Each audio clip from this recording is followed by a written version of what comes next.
Good morning. It is 7 a.m. on Monday, April 1st. You can expect cloudy skies today with a high of 83 and a low of 69. In hour one of OTB, we'll talk about LSU women's basketball heading to the Elite Eight and playing Iowa and recap LSU baseball versus Arkansas. You can follow us on Instagram at OTB_ESPN and on Twitter on the same OTB_ESPN, or you can watch us on YouTube at 1045 ESPN. Hour number one of Off the Bench, live from the Mercedes-Benz of Baton Rouge studio, starts now. Let we go! All-Star Toyota presents Off the Bench with Jacob Hester and T-Bob Hebert. Yeah! Off the Bench with Hester and T-Bob. Hey, they said I got to come off the bench. All-Star Toyota presents Off the Bench with Hester and T-Bob.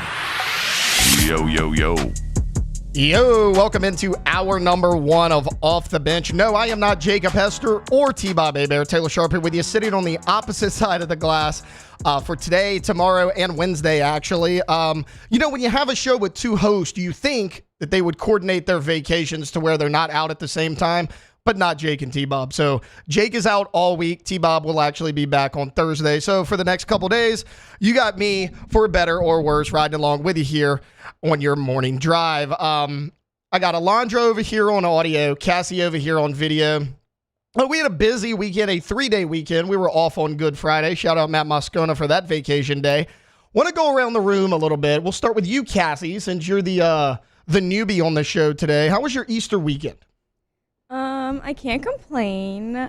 I went home. I live in Metairie, and really just spent it with my family. I had some good time with them. That was about it. It was a pretty chill weekend. Did we have a crawfish boil yesterday? We did not. Crawfish is just too expensive. So what'd you do? We had shrimp. We boiled shrimp. So I gotta be honest, I like boiled shrimp better than crawfish anyways. But Alondra, what about you? I did have crawfish yesterday.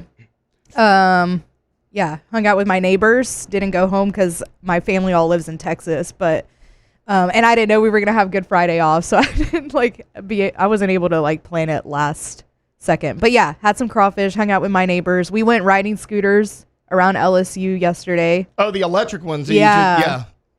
Yeah, no, I'm not very coordinated when it comes to those, but it's fine. My wife was listening. She'd kill me for saying this. So a couple years ago, we went, and it wasn't the scooters, it was the bikes. She did the electronic bikes. Bless her heart, she's not good at them. Yeah, me either. Awful. She couldn't figure out that you don't have to pedal super fast because it's electronically assisted. Yeah. And I think we rode bikes around LSU for 8 minutes, and then we just packed it up and said, you know what, let's call this a day. But I still married her after all that. That's good. I'm glad she made the cut. Hero there. Yeah. Look, my Easter was busy. Friday was actually my brother's birthday. We had to devote the entire day to him because he's the youngest. Well, yeah, and this time last year I was on my honeymoon. We were in Aruba, so I missed his 21st birthday. You stole his thunder. Alondra, you kind of stole his thunder a little bit. You thinking that I scheduled the wedding date is flattering. Oh yeah, that's fair. That's fair. Yeah. Oh, so we got married on March 26th. So last Tuesday actually I had my 1-year wedding anniversary, but it was my brother's birthday on the 29th. We had left on the 28th to go to Aruba. So I had just gotten there. I think his last year's birthday consisted of me calling him on our hotel balcony, telling him happy birthday and then hanging up. But no, we kind of devoted the whole day to him. We went to Global Wildlife.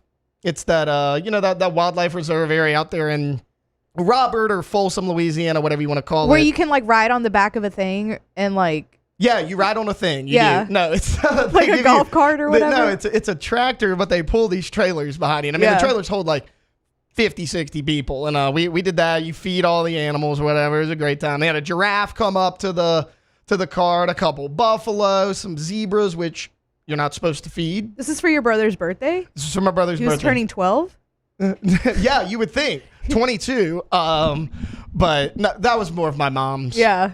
Part of the thing. And then we went to Tacos and Beer in Hammond. Ooh. Alondra, you would love this place. I mean, it best beef tacos I've ever had. Yeah. That is not a joke. And they do it old school too. So it's ground beef. It's really called Tacos and Beer? Tacos and Beer. I like that. Ground beef, cilantro, onions. That's it. No topping, no sauce, nothing. I mean, that's the taco, but it's phenomenal. So we went there and then we went home. I got to nap at least a little bit. And then we went to the Zydeco game.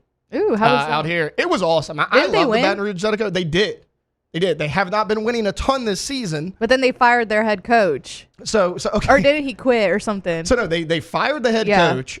A player was player coach for like 2 months, and now they have a third head coach. This guy's doing somewhat well, so I'm guessing that's going to stick. But no, so we go to the Zydeco game. They wound up winning. That's just Friday, right? And then yesterday. Jeez, what a long day. Well, yesterday's busy because Victoria has a massive family. It took me 2 to 3 years to learn everybody in her family's name because I have 6 people in my family. Yeah. So it's very easy. And we go to a crawfish boil about 1 o'clock at her house. We did the whole shake hands, all that, stayed there for about an hour, then left. And then my house, what we lack in numbers, we make up for in enthusiasm. I know you're probably shocked to hear that one. Yeah, I'm going to think.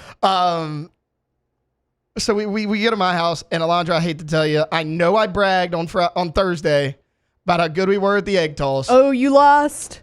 We didn't do it. Oh, you didn't do the egg toss, period? We didn't do the egg toss. I know I said I was going to have video evidence. Oh, man. But we were supposed to eat crawfish at 5. We wound up not eating until 6:30. By the time we were done, it was dark. Yeah. So, I mean, it was... We were trying to do it maybe this upcoming weekend. I doubt it happened, so... I know I talked a big game. The moment's lost. I know T-Bob made fun of me because I had no idea how far we actually stood apart. Yeah. I said I was going to video it. I lied. I did not video it because we did not do it. But, we had a little fun, threw the football around, loosened up the old cannon water pistol for me. But, yeah. No, so everybody's Easter was good? Yeah, I would say so. It was better than LSU baseball's weekend, right? Man.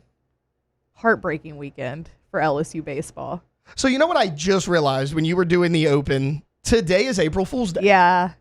And I had a joke lined up for that. All right, let's hear it. Let's hear your April Fool's joke. I was going to say. We're going to keep it light in the opening segment. Let's hear it. I was going to say, it's Monday, April 2nd. April Fool's, it's Monday, April 1st. That was it. Yeah. Okay, moving on. Cassie, have you ever heard of a good April Fool's joke? That wasn't one of them, so if you know a good one. I'm not a very funny person, so no. I disagree. Cassie's hilarious. So one time I put a fake snake in my dad's toilet and he freaked out. Like, my dad's like a tough guy, but he hates snakes. Like, and he thought it was He's like a real Indiana snake. Jones. That's terrifying. Yeah, he thought it was a real snake. I've never pulled an April Fool's prank on anyone. That's actually surprising. Yeah, never done April Fool's. Most of the time I forget about it. Victoria did one to me one time when we were in high school. We had been dating maybe 2 months because, we started dating in February of my senior year. Somehow she got my keys out of my backpack. I probably just left it sitting there at lunch or something unattended. Stole your car. No, she did not commit a felony, Alondra. Well, like, it was a simple, you know what I mean? Yes, like, it was a simple April Fool's She prank. hid your car from you? No, she did something just like... the keys? She had all these, like... I think I would have hid the car. Well, I'm glad it wasn't you. She had these multicolored pieces of paper, cut them up into really small pieces, and dropped them in my air conditioner. Like in the car, in the vents. And then so you turn the air conditioner up, so then when I turned on the car, it all shot out on me. Funny. Yeah, that was a good one. I've never really pulled a prank on anybody, but look, we're here, we're hanging out. We teased it a little bit earlier. We are going to talk LSU baseball. Unfortunately, yes, that is something we are going to have to do. Women's basketball, we're going to talk that next segment. A lot more exciting. They got the Iowa Hawkeyes coming up in the Elite Eight tonight. So, look, wanted to keep it kind of light, a little shorter first segment. So we're going to go to break right now. And on the other side, we're going to talk LSU women's basketball. Their win over UCLA in the Elite in the Sweet 16 to advance to the Elite Eight and what they have to do to get over Caitlin Clark and the Iowa Hawkeyes. That's coming up right after this break here on 104.5 ESPN Baton Rouge. Off the Bench with Hester and T-Bob. ESPN Baton Rouge, New Orleans, Alexandria, and 1130 The Tiger. Off the Bench with Hester and T-Bob. All-Star Toyota BatonRouge.com. All-Star Toyota of BatonRouge.com. Go there today. New, used, rentals. It's all there. Cheaper per day rental price than traditional rental companies. What if you get in an accident, though? You need a service center, body shop. You want to go into All-Star. They give you a free professional estimate. Insurance claims are welcome, of course. You mention OTB when you get $100 towards that deductible. So go take advantage of today. All-Star Toyota Baton Rouge, All-Star Toyota of BatonRouge.com. Go check out everything that they've got available, no matter what you're looking for. If you're looking for the minivan, if you're looking for full-size, mid-size SUV, if you're looking for a truck, multiple options and everything that we talk about, sedans, hybrids, you name it, they've got it. And they've got it when you're buying new, when you're leasing, and when you are renting. So no matter what you're doing, everything's available. You're not going to find that anywhere else. Certainly in the leasing and the rental department. So make that call today. Go to the website today as well. All-Star Toyota of BatonRouge.com. All-Star Toyota of BatonRouge.com. Our listeners fire off their opinions on the jimsfirearms.net hotline at 499-1045. Keep listening for your next chance to shoot us your thoughts with the jimsfirearms.net hotline on 1045 ESPN Baton Rouge. Bayou Chrysler Dodge Jeep Ram is taking $22,500 off the new 23 Ram 1500 SCA truck. We're open for business in our beautiful new showroom and taking $22,500 off the new Ram 1500 truck. All new Bayou vehicles come with a 1 million mile warranty. The crew at Bayou Automotive is going to do right by you. There it is, the extra mile, on the border of expected and extraordinary, for those willing to go further, like vans customized for work or play, with safety and tech to keep you connected, supported by a 5-star sales, service, and finance team, and backed by the 1-star you know. So go the extra mile. It's never crowded, because so few have what it takes to go there. Mercedes-Benz Vans. I've been doing business with Luba for 25 years. They're dependable, trustworthy. It's just the attention to detail with our clients. Our folks have years and years of experience. They're highly trained professionals, but many companies have that asset.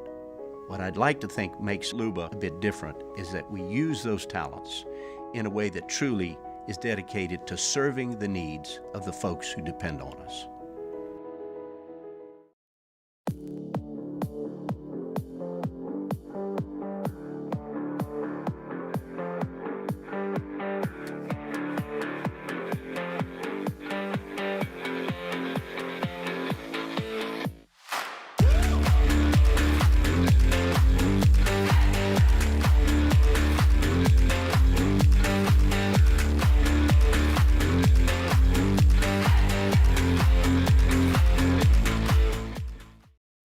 Electricity is all around us, and our families depend on it.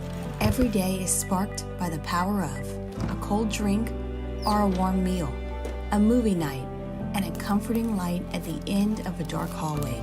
From sunrise to sunset, playtime to bedtime, our team is ready to take care of your electrical needs. Even in the case of an after-hours emergency, the light in your life shines brighter with Mr. Electric.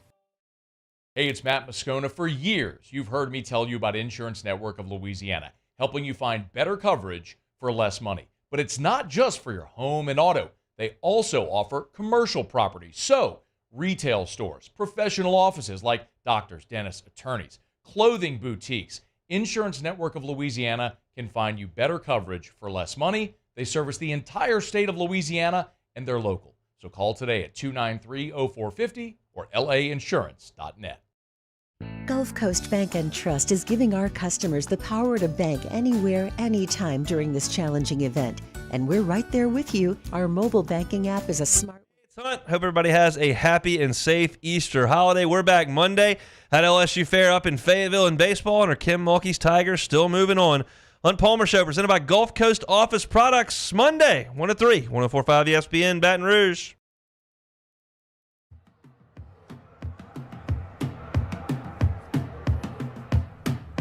All-Star Toyota presents Off the Bench with Hester and T-Bob. ESPN Baton Rouge, New Orleans, Alexandria, and 1130 The Tiger.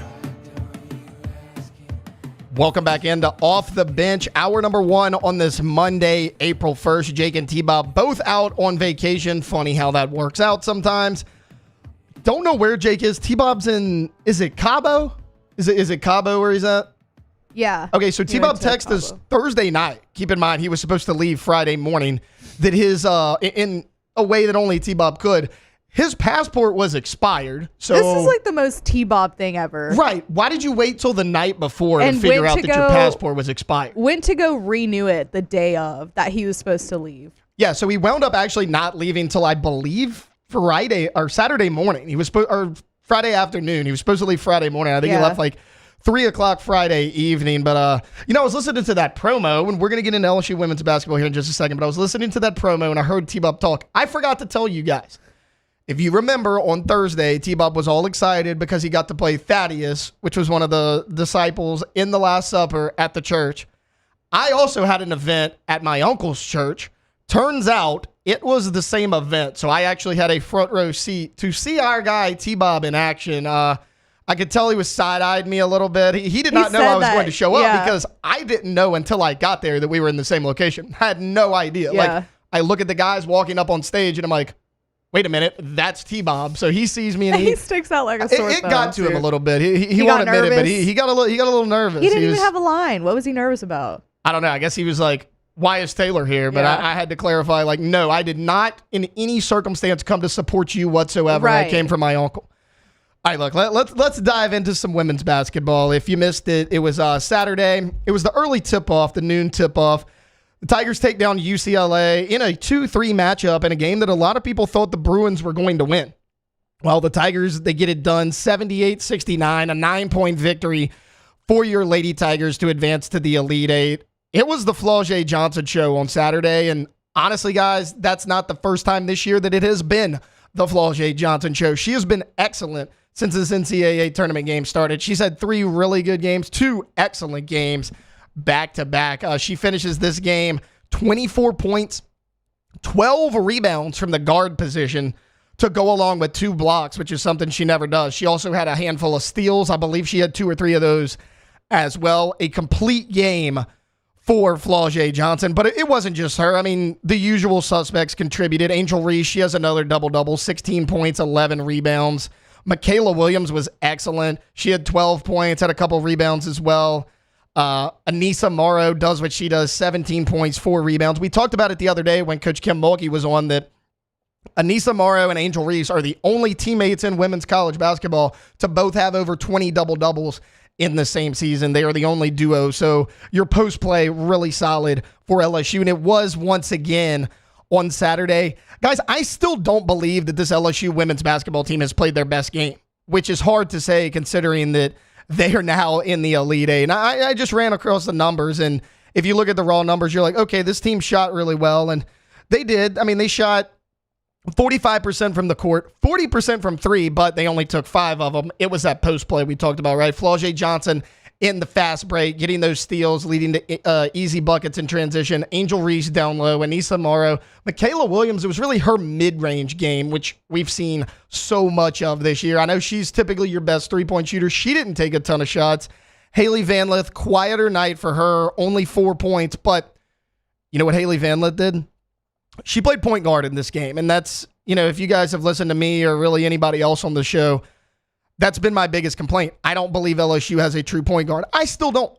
But they are finding ways to win regardless of that, right? I mean, they continue to prove me wrong.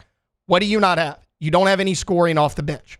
That's true. No one's going to argue that. As a matter of fact, you had a 7-person rotation on Saturday.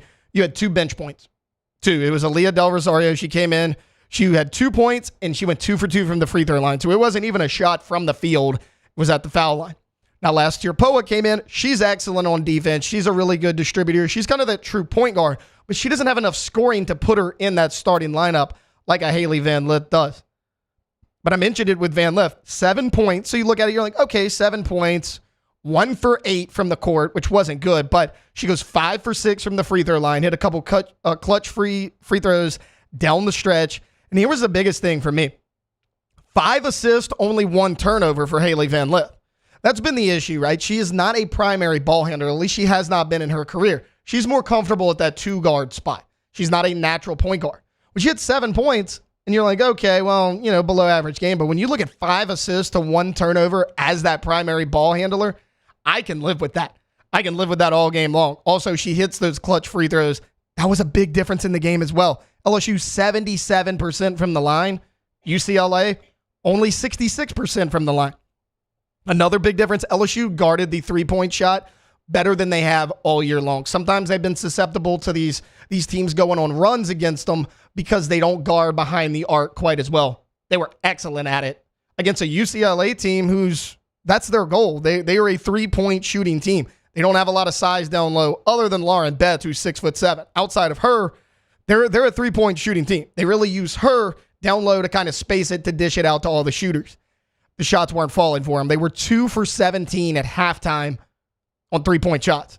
They finished the game 7 of 32. That's 21.9%. I mentioned it. LSU only took 5 shots, but they made them count. 2 for 5, 40%. So if you can beat the team in field goal percentage, you can beat them in three-point percentage, and you can beat them at the free throw line, chances are you're going to win that game. I also talked about all the steals that we had, whether it was Van Lith, Johnson, Michaela Williams, you name it. Angel Reese had 4 steals, which is something we don't see a ton of. UCLA had 19 turnovers in that game. LSU was still sloppy as well. They had 13, and I mentioned it. I still don't think this team's played their best game. I mean, we saw it in the round 1 game against Rice, a team that you thought LSU was going to blow out. That game was closer than a lot of people thought because you had 24 turnovers in that game. Coach Mulkey came on just last week on this exact show and said, I congratulated my team in the locker room because they had 24 turnovers and they still won a basketball game, which is something that should not happen. And then you fast forward to the Middle Tennessee game, which was the round of 32. They weren't great in that game. They got off to a slow start. They were actually trailing for large portions of that game. It was that big fourth quarter where they went on like a 20-4 run that really separated. Because when you look at that, you're like, okay, LSU beat Middle Tennessee State by 20 points. They did what they were supposed to do. And they did if you didn't watch that game. If you watched that game, you could see for 3 quarters, LSU struggled to separate from a Middle Tennessee team that they are a lot better than because of those turnovers, because of the inefficiency shooting, because of troubles at the free throw line. They didn't have any of that this game. This was their most complete game they played in the tournament, but I still think they can do better. I mentioned it. 13 turnovers, 20 fouls total. Both of those numbers got to come down. And again, only 2 points off the bench, but that's how you've kind of been all year long, right? You run a 7-person rotation, but Del Rosario kind of comes in to just give Angel Reese a breather. And then last year, Poa, she's your ball distributor. She's your defensive specialist. Neither of them are going to put up a ton of points. And so that brings us back to our point of, well, you don't have a true point guard. You don't have any points off the bench. It hasn't mattered because you have a team that fights and claws for everything they earn.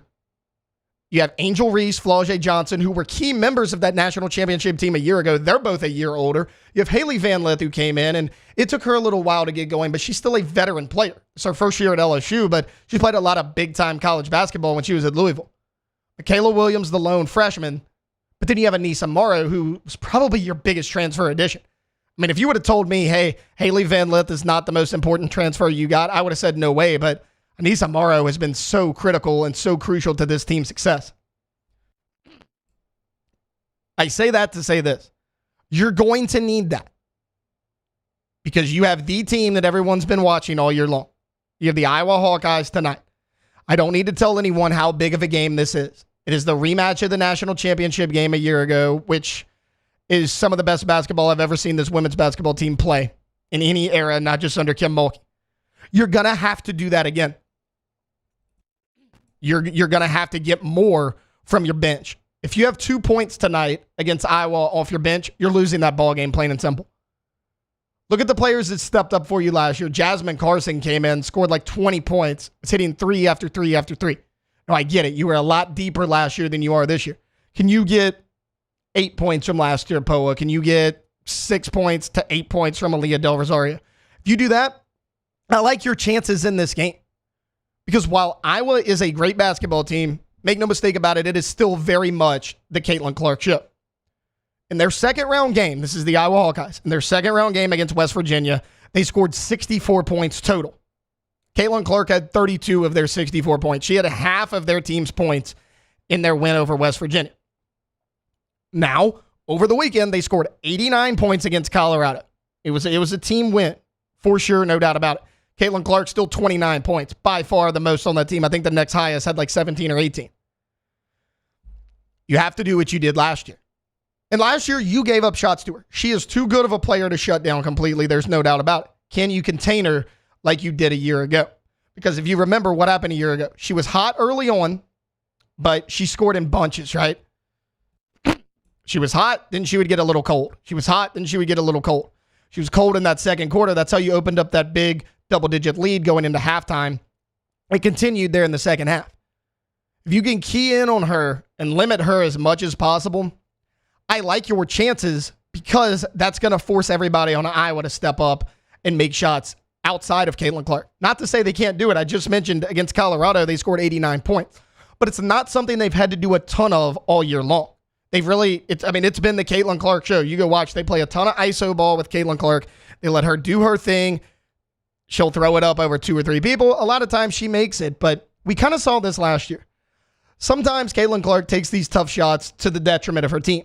And I get it. You're Caitlin Clark. You're the best player in the country. Hands down, no doubt about it. She's going to have to get her teammates more involved tonight. You're going to have to make her get her teammates more involved tonight. That's the key to victory against Caitlin Clark, because if you don't man up on her and play tight defense on her, not only is she going to score a ton, but that's going to open up everything else for her teammates, because then you're going to have to collapse your defense in on her. Then she's going to kick it out. They got a couple good 3-point shooters on that team. It's not just Caitlin Clark. But you limit her and limit her production early in this basketball game, I like your chances, because the girls on Iowa, they can make a couple key shots here and there. Force them to make shots for 4 quarters. It's something they haven't had to do all year. If anyone can do it, I believe Kim Mulkey and the LSU Lady Tigers can do it. Do I think what's going to happen tonight? I don't know.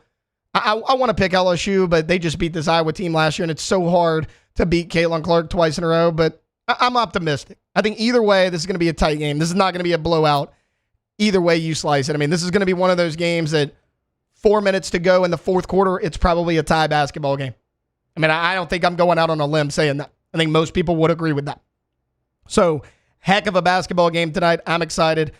Shut down Caitlin Clark, limit her early on, force the other Iowa Hawkeyes players to make shots. I think that's the key to your success, but also you do have to get more scoring off your bench, something that you haven't really had all year long. Let's see if they can step up in the biggest moment. All right, we're going to take a quick timeout. Coming back on the other side of this break, we're going to recap LSU baseball, their trip to Fayetteville to take on the Arkansas Razorbacks. Wasn't good for the Tigers, but we're going to break it down nonetheless. That's coming up on the other side of this on Off the Bench, 104.5 ESPN Baton Rouge.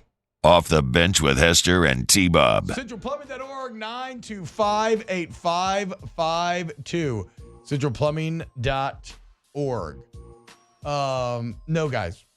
Taylor is not allowed to go to HR, okay? I will beat the hell out of him. You know who's going to beat the hell out of you with good prices? CentralPlumbing.org. And excellent customer service, CentralPlumbing.org. So for any of your plumbing problems, your one-stop shop is Central Plumbing. 925-8552 is the number. Again, huge shout out to Central Plumbing for being such a major part of Dreams Come True. And put on that entire tournament and just everything they do for Dreams Come True year round. But look, it's not just repairs, Jake. It's remodels and upgrades as well. It is, and that's at your home or your business. So if you own a business and you've got like 10 restrooms, don't worry. You'll see they have the full fleet ready to go on the homepage of the website. And certainly if it's one of the rooms in your home, they can come in and do that as well. Think about going tankless with a tankless water heater. Never run out of hot water again. You can find all that at centralplumbing.org. In times of need, get a full list of phone numbers, websites, and other important emergency information on the Demco Stormwatch page at 1045ESPN.com. Breck teamed up to reimagine your parks, and you imagined big. With your help, we went to work, creating 12 beautiful community parks across the parish.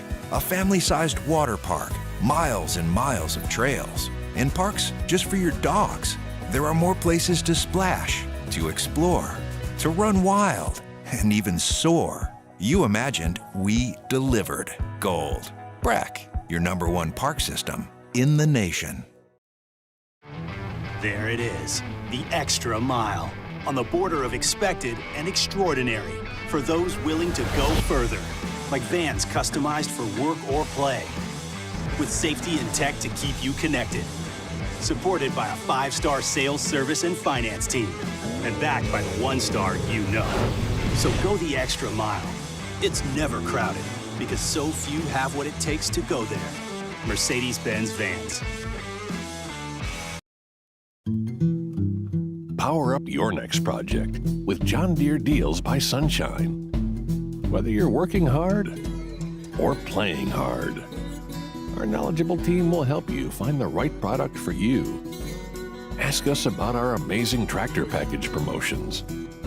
Learn more about what it means to be powered by Sunshine at sunequip.com.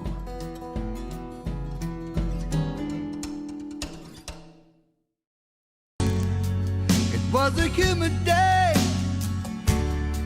Barefoot children play, looking for that summer shade. Time just slips away. Oh, Louisiana, some kind of hold on me. Like cypress stumps, your roots are planted deep inside of me. I've been doing business with Luba for 25 years. They're dependable, trustworthy. It's just the attention to detail with our clients. Our folks have years and years of experience. They're highly trained professionals, but many companies have that asset. What I'd like to think makes Luba a bit different is that we use those talents in a way that truly is dedicated to serving the needs of the folks who depend on us. Electricity is all around us, and our families depend on it. Every day is sparked by the power of a cold drink or a warm meal, a movie night, and a comforting light at the end of a dark hallway. From sunrise to sunset, playtime to bedtime, our team is ready to take care of your electrical needs, even in the case of an after-hours emergency. Matt Moscona wishing you and yours a very happy Easter. We're going to take the weekend off, and we'll be back after Easter on Monday ready to talk. So happy Easter to you and your family from all of us here at AFR. 104.5 ESPN Baton Rouge.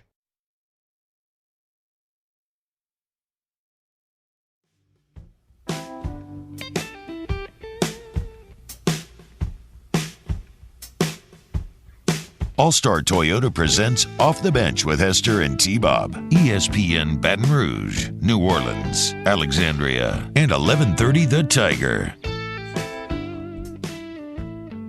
Welcome back into Off the Bench. Taylor Sharp here with you, filling in for Jacob Hester and T-Bob Hebert, who are both on vacation. Hester out for the entire week. T-Bob will be back on Thursday. At least that's what he tells us. All right, I teased it going into the break. This is the most somber part of today's show. We are going to have to recap LSU versus Arkansas. The Tigers took their trip up to Fayetteville. We talked all week long. We were hoping they would get one of three, and that did not happen. The Tigers got swept. So Thursday was 7-4, Friday 4-3 in an extra inning, 10-inning game, and then Saturday 7-5. Let's kind of go game by game and see how it happened. So on Thursday, that was the decision everyone was talking about. Coach Jay Johnson left Luke Holman on Friday. Was he pitching around Hagen Smith? I don't know, but he decided to go with Javen Coleman in game one, and it was Johnny Holstaff. I mean, you threw 7 pitchers on that Thursday night game, and you actually got to Hagen Smith. Okay, so Hagen Smith, LSU got 2 runs off of him in 6 innings. Smith had only allowed 2 runs on 5 hits in 6 innings before leaving that game with a 3-2 lead. But he had not given up a run in an SEC game this season prior to Thursday's contest. So I know what you're saying. Okay, he shut the door on LSU. He had a 3-2 lead. He only gave up 2 runs after 6 innings. LSU actually got to him a lot better than everybody else did. So if you're LSU, Hagen Smith leaves the game. It's 3-2. You feel pretty good about your chances. So let's kind of break down what happened with the scoring. So back-to-back home runs by third baseman Tommy Wright and catcher Hayden Travinski. That actually gave LSU a 2-1 advantage in that 4th inning. Arkansas responded, though, in the bottom of that 4th. Designated hitter Jack Wagner, he launched a solo home run. Second baseman Peyton Stovall, who hurt you all weekend long, he had an RBI single. Arkansas added a run in the 7th. That was center fielder Ty Wilmsmeyer. He had a bases-loaded walk, which we'll get into in a minute as far as LSU's bullpen pitching. And first baseman Jared Jones, though, he narrowed it. He hit a ball in the gap, 4-3 RBI single in the top of the 8th. However, the Razorbacks put up a bunch in the bottom of the 8th. It was a 7-3 after the bottom of the 8th. Right fielder Kendall Diggs blasted a 3-run home run, his 6th home run of the year. Left fielder Ashton Larson, he walked in the 9th and later scored on a wild pitch. He was awesome this weekend, but it was not enough. LSU reliever Fidel Ulloa, he came into the game in the 3rd inning. He was actually the one charged with the loss. He was bad this game, guys. There's no way to slice it. He allowed 2 runs on 2 hits and just 1 in the 3rd inning. with 2 walks, 0 strikeouts. As far as game 2 goes, you feel like you had a huge advantage going into game 2 because you had Luke Holman on the mound, right? It was Luke Holman versus Mason Molina. Mason Molina's been a really good pitcher all year long, but Luke Holman has been your ace. He's been one of the best pitchers in the SEC. Holman just didn't have it on Friday. Plain and simple. He worked 4 1/3 innings, allowed 3 runs on 5 hits, 5 walks, 5 strikeouts. So he had the 5 strikeouts, but 5 hits, 5 walks, 3 runs. That's not good enough to get it done. Now, left-hander Griffin Herring, he was brilliant in relief. He really helped you in this game. He kept you in this baseball game. This is the reason that this game got into extra innings. He went 4 2/3 innings, scoreless baseball, only allowed 3 hits, no walks, 8 strikeouts in 4 2/3 innings. Let's kind of break down how the scoring went in that game. Josh Pearson, he had a 2-out, 2-run single in the top of the 3rd inning. That gave LSU a 2-0 lead against Arkansas starting pitcher Mason Molina. Arkansas had 3 runs, though, in the bottom of that 4th inning against Luke Holman. That's kind of where it unraveled for him. Again, center fielder Ty Wilmsmeyer, he had an RBI double. Second baseman Peyton Stovall, we mentioned him earlier. Not the last time we talk about him on the weekend. He drove in a run on a ground out. First baseman Ben McLaughlin, he produced a run-scoring double. I mean, it was everybody in the Arkansas lineup started hitting. They started getting contact against Luke Holman. So that's when you pull him and put in Griffin Herring. And again, Griffin Herring really kind of steadied things for you. Now, LSU tied the game 3-3 in the 6th inning when pinch hitter, again, Ashton Larson, he had a sac fly RBI with the bases loaded. Catcher Hudson White's RBI double in the bottom of the 10th inning was the difference in that ball game. Arkansas got the 4-3 win. So they get the first 2. Game 3, probably the most heartbreaking game of the entire weekend because you were up 4-1 early in this baseball game. But Arkansas overcame that 4-1 deficit with a 3-run 4th inning, and the Razorbacks go on to win 7-5. This was a game where you just left Gage Jumpin a little bit too long. Very similar to the outing Luke Holman had. They both pitched 4 and some change. They both gave up multiple runs. Started out well, a lot like Luke Holman. You just left him in there a little bit too long. So this was a game. This was a Tommy White game. I mean, he was great. He actually led off the game with a leadoff home run. Top of the first. First batter of the game. It gave LSU an early 1-0 lead. Arkansas tied the game in the bottom of the first. Their shortstop hit a solo home run. LSU reclaimed that lead in the 3rd inning, though. A 2-run home run by Ashton Larson. You've heard his name a lot. We'll get to him a little bit later as well. That was actually the first home run of Larson's college career, but he was awesome all series long. Tigers extended it to 4-1. It was a solo blast by Mac Bingham. That was his 2nd home run in this series as well. Arkansas responded, though. It was 3 runs in the bottom of the 4th. Then they added 3 more runs in the 6th. It was Wilmsmeyer again. That was Ty Wilmsmeyer. He drove in a run on a ground out. Stovall once again killed you. He launched a 2-run home run, his 4th home run of the year, his 2nd in this series. LSU narrowed it 7-5 at that point. Bingham, I mentioned his 2nd homer of the day. It was a solo shot to go 7-5. Tigers had 2 runners on with 1 out in the top of the 9th. Tommy White hit what appeared to be a 3-run homer, guys. This was right down that left field line. The ball was ruled foul, just barely. They went to review. They looked at the monitor. They upheld it. It was foul. No go. I mean, that's something that would have actually given you the lead in the top of the 9th inning. Turns out that wasn't the case. But look, that one hit that went foul instead of fair, that's not what lost you this series. Again, they get swept. Tigers fall to 2-7 in SEC play. Let's kind of look at the cons of this series because I think there was a lot. It was obviously your untimely hitting. This has been an issue for LSU all year long, but you've been able to rely on your pitching to kind of get you out of these situations. You have such untimely hitting. You cannot continue to leave guys on base. They left 8 guys on base just Friday alone. And it was pretty much like that Thursday, Friday, and Saturday. We talked about LSU losing 7-5 on Saturday, 4-3 on Friday. You leave 8 guys on Friday. That's the difference in a 1-run game. You had every opportunity to win that game. I think the bullpen pitching left a lot to be desired. Outside of Griffin Herring, who we talked about, he was excellent. He's probably your best arm out of the bullpen. When your starters don't have it, like Luke Holman and Gage Jump did not, your pen needs to step up. That was not the case this weekend, especially by guys you really thought you could count on.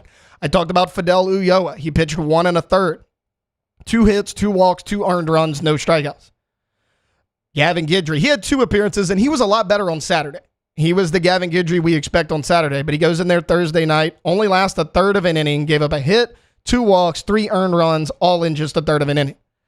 That's not going to get it done, especially in a big-time moment like Thursday night when you get to Hagen Smith a little bit, right? He goes out of the game, it's 3-2. You have a chance to win, but you're having to do that Johnny Holstaff approach.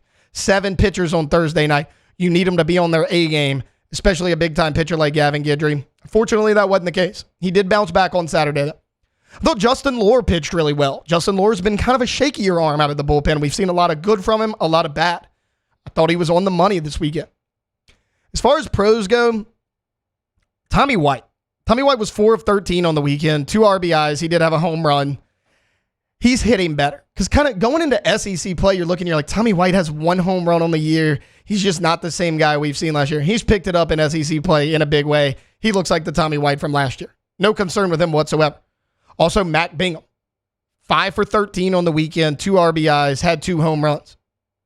Both of them in that Saturday game in a must-win Game 3. Now, you came up short, but that was no fault to Matt Bingham. Also, Ashton Larson. I mean, we mentioned him in every single game recap we just did. He is showing that he should be in the everyday lineup. Look, is that at left field? Is that at second base? Is that at DH? I don't know, but this guy has to be in the lineup going forward until proven otherwise. Because that's the issue, right? You thought you had a solid lineup with Milam at second. You thought you had your left field figured out. You thought you had all this, your DH, but then they stopped hitting once SEC play came around. You put in Ashton Larson, who actually had limited action outside of conference. He steps up and he shows that he belongs in the SEC. I think he's got to be in the lineup moving forward. Also, Michael Braswell continues to hit. He actually has a better batting average in SEC play than he did out of conference, which is kind of weird to say. And you think about it, he's a guy that's an SEC transfer, right? He came from South Carolina. He's used to this. That's why you brought this guy in. You needed a veteran presence who was used to SEC play because you lost a lot of talent from that national championship team a year ago. Now, his fielding is another issue. You brought in Braswell because you thought he was going to be money over there at shortstop. He started out strong. He's run into some issues. Now, you were able to overcome this a year ago with Jordan Thompson. Thompson started the year really bad. He had a ton of errors, but he picked it up slowly as the year went along. And his bat ultimately came around in the last game of the College World Series, but at least his fielding picked it up. Michael Braswell's bat's already there. If he can get his fielding going back to where it was the first couple series of this season, you feel really good about where you're at. Also, Griffin Herring, who's probably the biggest bright spot of the entire weekend. He kept you in that game on Friday. That was the Luke Holman game, the game where Holman just didn't have it. We saw Holman look human for the first time this season. Griffin Herring came in. He was calm in a big moment. 4 2/3 innings. Gave up 3 hits, 8 strikeouts, no runs allowed. And that was, to me, that was the biggest right there. The no runs allowed in a game that you had to have. Again, his 4 2/3 is a big reason why this game went into extra innings, why it was a 1-run ball game, and you had every opportunity to win. Now, again, your bats let you down in that game, but it was not because of Griffin Herring. I think that when you look at it, Ackenhausen had his ups and downs this weekend. Guidry had his ups and downs. Griffin Herring's probably your best arm out of the bullpen at this point. No question about it. But look, anyways, they get swept. Again, it was 7-4 on Thursday, 4-3 on Friday in extra innings, 7-5 on Saturday in a heartbreaker where you were up 4-1 early in that baseball game. They're going to have to shake it off. They're going to have a short memory because they have the Southern Jaguars at home tonight, then a 3-game series this weekend against the Vanderbilt Commodores in a must-win SEC series. So we'll see what they do tonight. We'll recap it again tomorrow. We're going to go to break. We're going to come back and wrap up hour number 1 right after this here on Off the Bench, 104.5 ESPN Baton Rouge. Off the Bench with Hester and T-Bob. Off the Bench with Hester and T-Bob. Trash Rangers. Yum. If you need somebody who is going to provide you a level of service that you are not getting currently from your waste management company, well, if you're in a city that lives in parish, listen up, because you're lucky. You have a choice. You can go with the local guys, the red cans, the red trucks. You see it all over town. The other day, Taylor was telling me about a thread he found on Facebook in the wild where somebody basically asked, hey, I keep seeing this, like, should I switch over? And it was like 50 to 60 comments like, yes, the service is unparalleled. The prices are the best. They text you the night before they're coming out of your home, so you never forget to put out the trash again. And the profits, unlike these other companies, instead of leaving the state, they stay right here in your community. Trash Rangers. Look, I'm looking at a review right now from James D. Reliable, better pricing than their competitors. We have told everyone who will listen about Trash Rangers and how happy we are. TrashRangersLLC.com. Our listeners fire off their opinions on the jimsfirearms.net hotline at 499-1045. Keep listening for your next chance to shoot us your thoughts with the jimsfirearms.net hotline on 1045 ESPN Baton Rouge.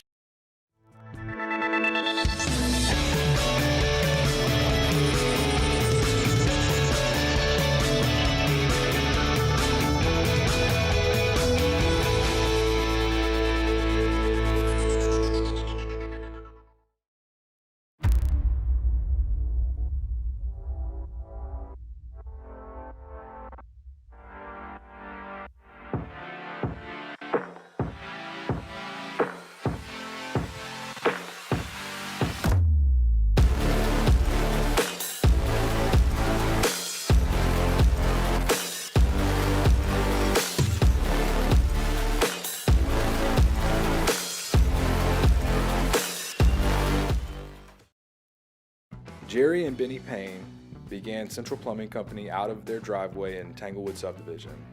50 years later and 4 generations down the road, we continue to serve Baton Rouge and the surrounding areas for all of their plumbing needs. Residential, commercial, industrial, or hospitality, Central Plumbing is here 24/7, 365. We want to thank our customers, family, and friends for 50 years of success. And looking forward to 50 more. There it is, the extra mile, on the border of expected and extraordinary for those willing to go further, like vans customized for work or play, with safety and tech to keep you connected, supported by a 5-star sales, service, and finance team, and backed by the 1-star you know. So go the extra mile. It's never crowded, because so few have what it takes to go there. Mercedes-Benz Vans. Hey, it's Matt Moscona. For years, you've heard me tell you about Insurance Network of Louisiana, helping you find better coverage for less money. But it's not just for your home and auto. They also offer commercial property. So, retail stores, professional offices like doctors, dentists, attorneys, clothing boutiques. Insurance Network of Louisiana can find you better coverage for less money. They service the entire state of Louisiana, and they're local. So call today at 293-0450 or lainsurance.net. I've been doing business with Luba for 25 years. They're dependable, trustworthy. It's just the attention to detail with our clients. Our folks have years and years of experience. They're highly trained professionals, but many companies have that asset. What I'd like to think makes Luba a bit different is that we use those talents in a way that truly is dedicated to serving the needs of the folks who depend on us. The Bench with Jacob Hester and T-Bob Hebert. Mornings from 7 to 10 on 104.5 ESPN Baton Rouge.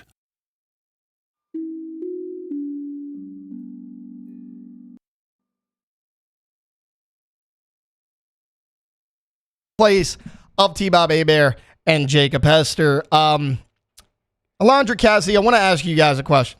And there's a point to this that I'll get to later. But if I were to offer each of you, we'll start with you, Alondra, an $80 million contract, what's a couple things you would spend that money on? For sure, I'd buy a house. Okay. A couple vacation homes, maybe one in Italy. $80 million, I feel like I could afford that, right? I mean, you could afford a house. Where are you going to live? Jeez. You can I'm saying, get a like, couple, if I want to get a couple, like, vacation homes. Oh, yeah. Like, if I want to get a house here to live in, and then, like, one in a beach somewhere, and then, like, one in Italy. 80's plenty for that. Yeah, and then, like, a Jeep or something. Okay. What about you, Cassie? You kind of stole my answer. Dang. I think everybody has, like, the same one, though. I'm for sure going to buy a house and a car. Yeah. Probably pay off some student loans. For sure, pay off debt. Yeah. So, for me, you know, I recently got married and bought a house. I would pay it off. I would pay off the house, no more mortgage payments. We're living there rent-free. I would also buy a new truck. Or at least that's what I thought I would do. Because, guys, I'm sitting here inside this little box, and Landon Dickerson of the Philadelphia Eagles is thinking completely outside the box. So he signed a 4-year, $84 million contract extension with the Philadelphia Eagles. And, after he did that, he had a press conference, and they were like, hey, congrats on your contract extension. One of the reporters in the audience asked him, what are you going to use your money on after you got this pay raise? And he said, I'm going to get a new lawnmower because it's something that I've been looking into. One of those nice zero-turn mowers. And this was not just something to say that was funny at a press conference. He actually did it. If you go to this article on AL.com, he posted a photo of himself on Instagram and a video of himself riding it down his driveway saying, I finally got me a mower. And, I kind of laughed at it at first, and I'm like, all right, this has got to be a bit. But then I totally agree with his explanation as to why he was getting this mower. He said, when I'm cutting grass, it's just a little time to yourself. You get out there, you can throw some headphones in, you can listen to music, a podcast, an audiobook, whatever you want to do, and it's just really relaxing. He said, growing up, I used to mow yards in the neighborhood, and that was push mowing and walking around with that mower. He said, you get that zero-turn mower, you can just sit there, you're done in 20, 30 minutes, and you can mow a couple acres in an hour. And guys, I love this because Alondra knows this. If you've been listening to the show, I absolutely love cutting my front yard. Victoria laughs at me all the time because she says I have old man syndrome. I mean, I'm the type to go cut the grass, come inside, look out the front window, and see how it looks from the front yard. That is me. I absolutely love Landon Dickerson's answer here. The biggest issue for me is I got to be a fan of Landon Dickerson, and I'll explain why that's an issue. Everyone knows that I'm a Cowboys fan. Landon Dickerson plays for the Philadelphia Eagles, which in my opinion is the Cowboys' biggest rival. He also went to college at the University of Alabama. So now you got an Eagle and a Crimson Tide, and I'm going to have to sit here and pull for him because it's the most amazing answer that I've ever heard. Also, that is one of the richest contracts for a guard. Because, left tackle, right tackle, they get the big contracts all the time. For a guard, that is one of the biggest contracts in NFL history. Again, it's 4 years, $84 million. I always thought it was going to be paying off my house and getting a new truck. Turns out that's not the case. Alondra, would you buy a lawnmower with $80 million? I don't think I would. I think I would just pay people all the time to come mow my lawn. So that is an option. I know that T-Bob was telling me, he's like, I used to love cutting my grass. He goes, I paid somebody one time to cut my grass. Yeah. He's like, now I can't go back to cutting it myself. I completely understand that. Pay for convenience. So, if I don't have to sit out there and cut my grass and, be sneezing the whole time, I'm going to pay for that, yeah. And I started thinking, I'm like, Landon Dickerson probably made enough before this contract to get this mower. This mower happened to be a Kawasaki zero-turn mower. It is $15,000. I bought my mower off of Facebook Marketplace for $450 and thought I was just the highest roller in the entire neighborhood. It's not even a zero-turn. It's one of the old school regular ride mowers. Also, I like push mowing better anyways. Shout out to Landon Dickerson. All right, so look, that's going to wrap up hour number one of Off the Bench. We started talking a little bit of Easter. I had a super busy Easter holiday. We had that 3-day weekend with Good Friday. Then we had Saturday along with Easter Sunday. Then we talked LSU basketball. We recapped their big win over the UCLA Bruins in the Sweet 16. They got a big one coming up tonight against the Iowa Hawkeyes. Caitlin Clark, mind you, in the Elite Eight. That is for a trip to the Final Four. For what it's worth, UConn is also playing in the Final Four tonight as well. I expect them to win that. So that's one of the teams that they could possibly look at. The winner of this game, though, they're going to get South Carolina in the Final Four. The winner of LSU Iowa is going to get South Carolina in that Final Four matchup. So it's not going to be in the national championship, but you're going to have to face them at some point. Let's get them out of the way and knock them out of there in that Final Four. Why not? Also, we talked LSU baseball.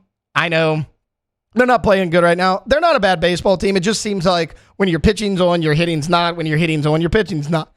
You just got to put it all together. Obviously, we trust Jay Johnson to do that, right? He's a national championship winning coach. Me and Alondra were talking about it during the break. Everyone's being a little bit hard on Michael Braswell. I think Michael Braswell's a really good player.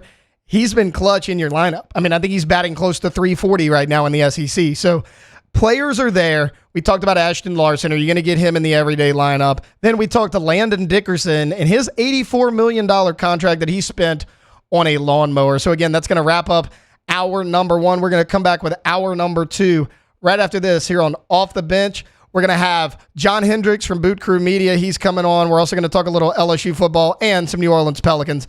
That's all coming up right after this break. That'll be hour two of Off the Bench here on 104.5 ESPN Baton Rouge.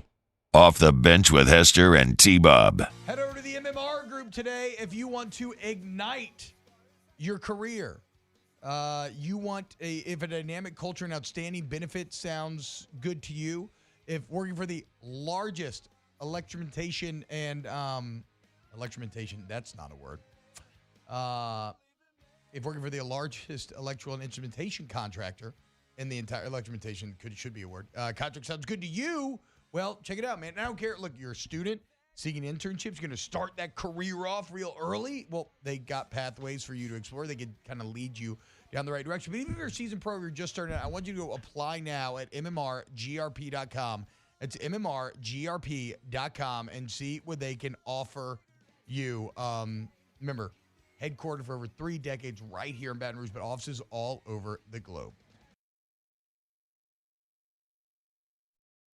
Gulf Coast Bank and Trust is giving our customers the power to bank anywhere, anytime during this challenging event. And we're right there with you. Our mobile banking app is a smart way to manage your money and time.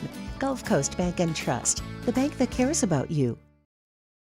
The Windsor Senior Living Community in Mandeville, Louisiana is a beautiful, vibrant apartment community geared toward seniors. They are nestled right in the heart of Mandeville, where seniors live a more carefree lifestyle in spacious apartments with the peace of mind that comes from having a little extra help. Call the Windsor at 985-624-8040 to schedule a lunch and tour.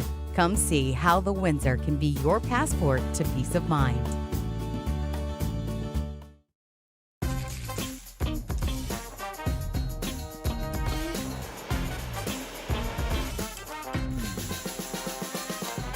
The best kept secret in town is out. Discover Tallulah at the Renaissance Hotel on Bluebonnet.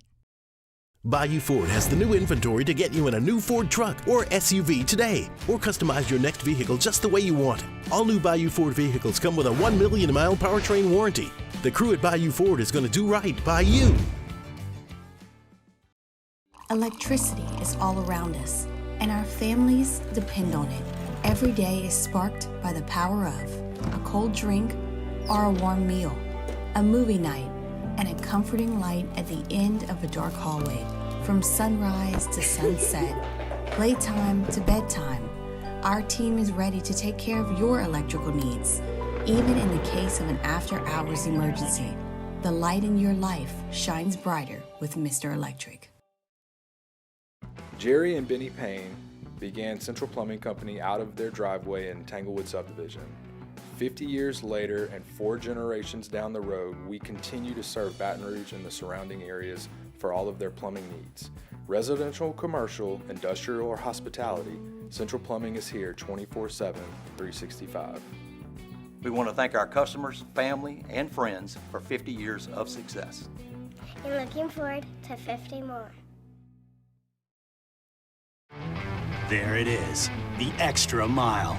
On the border of expected and extraordinary for those willing to go further, like vans customized for work or play, with safety and tech to keep you connected, supported by a 5-star sales, service, and finance team, and backed by the 1-star you know. So go the extra mile. It's never crowded because so few have what it takes to go there. Mercedes-Benz Vans. Hey, it's Matt Moscona. For years, you've heard me tell you about Insurance Network of Louisiana, helping you find better coverage for less money. But it's not just for your home and auto. They also offer commercial property. So, retail stores, professional offices like doctors, dentists, attorneys, clothing boutiques. Insurance Network of Louisiana can find you better coverage for less money. They service the entire state of Louisiana. Let me go. All-Star Toyota presents Off the Bench with Jacob Hester and T-Bob Hebert. Yeah. Off the Bench with Hester and T-Bob. Hey, P, they said I got to come off the bench. All-Star Toyota presents Off the Bench with Hester and T-Bob. Yo, yo, yo.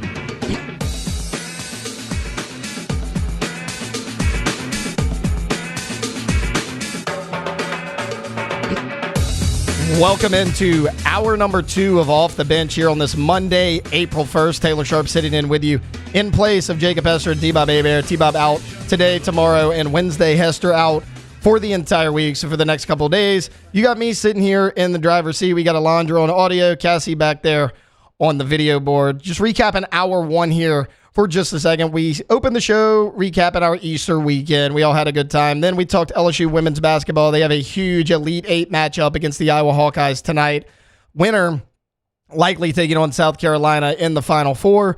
Also, we recapped LSU baseball series over the Arkansas Razorbacks out there in Fayetteville. Our Tigers did get swept in that matchup. Right now, though, I want to shift our focus to a little bit of LSU football.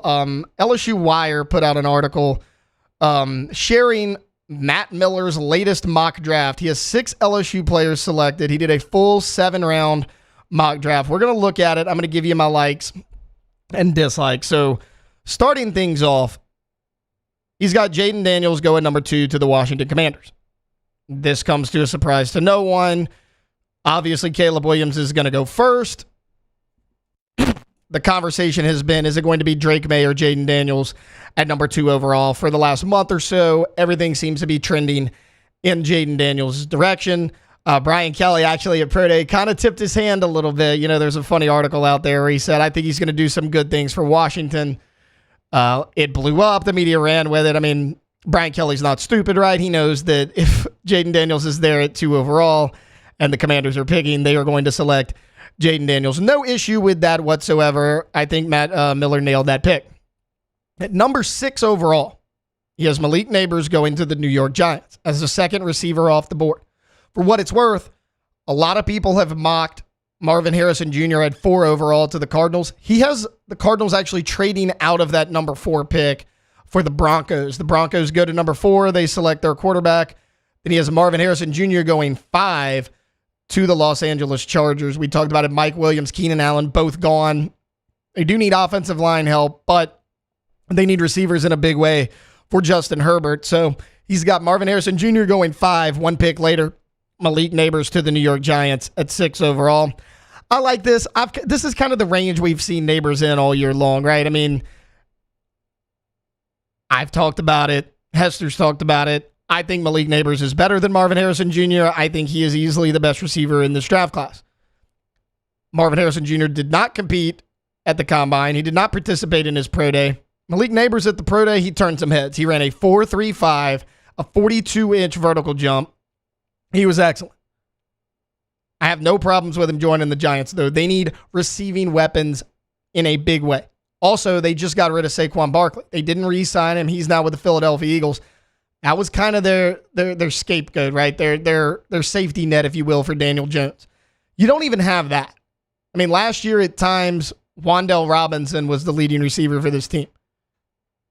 It's not good out there in New York. So Neighbors, I think he fits that perfectly. I mentioned it earlier that Arizona traded out from that number 4 overall pick where they could have taken Marvin Harrison Jr. They traded out with the Denver Broncos. Denver went up to get a quarterback. So now Arizona's at 12. He has Arizona selecting Brian Thomas Jr., which I love. Because is there a big difference between Marvin Harrison Jr. and Brian Thomas? I don't think there is. If you could get Marvin Harrison Jr. at 4 overall or Brian Thomas Jr. at 12, you can trade back, get some extra trade assets and some draft capital as well from the Broncos. You go back to 12, you still get Brian Thomas Jr. If they actually did that, like Matt Miller thinks they will, I think that would be the move of the draft. I really do. I mean, you saw at times last year, Brian Thomas Jr. took over games, even with Malik Neighbors on the field. I think the Cardinals need a quarterback. I don't think Kyler Murray is the long-time answer there. But if they want to run it back with him one more year, I get it. He's under a big contract. He's a big cap hit if you cut him or traded him. Run it back with Kyler Murray one more year, giving him a big, tall, physical weapon like Brian Thomas Jr. will certainly help things. Here's where Matt Miller loses me a little bit. At the number 48 overall pick in round 2, he has the Jacksonville Jaguars selecting an LSU defensive tackle. But it is not Mekhi Wingo. He has them taking Mason Smith. I don't know about this pick.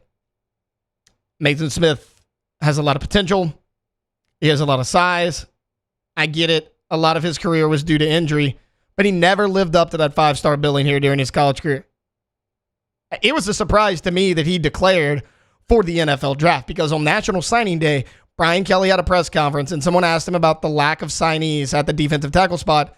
And he came out bluntly and said, we feel really good about our retention at that position. He was talking about Mason Smith.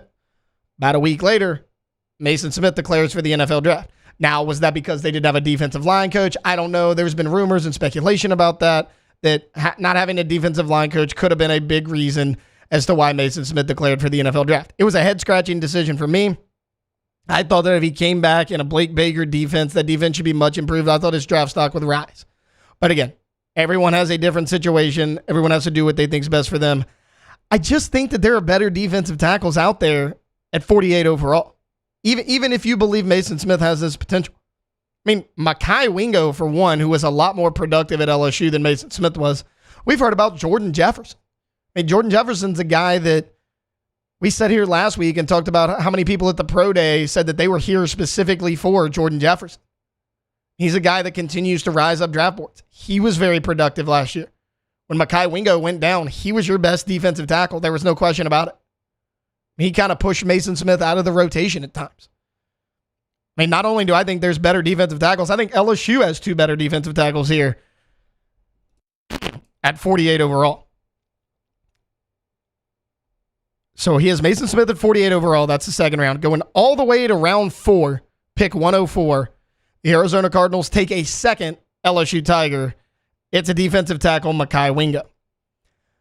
Look, we all know about Mekhi Wingo. He meant so much to this team for the last 2 years. I mean, he came over from Missouri. He was Brian Kelly's first big transfer along with Jaden Daniels.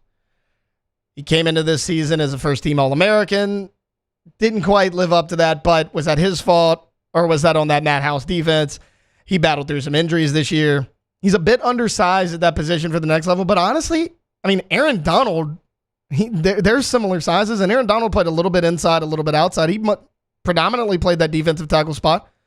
Mekhi Wingo could do that. He's a very strong player. He has a low center of gravity. Again, I think that 2023 defense hurt his draft stock significantly. I think he's another player who also should have considered coming back. That didn't happen, though.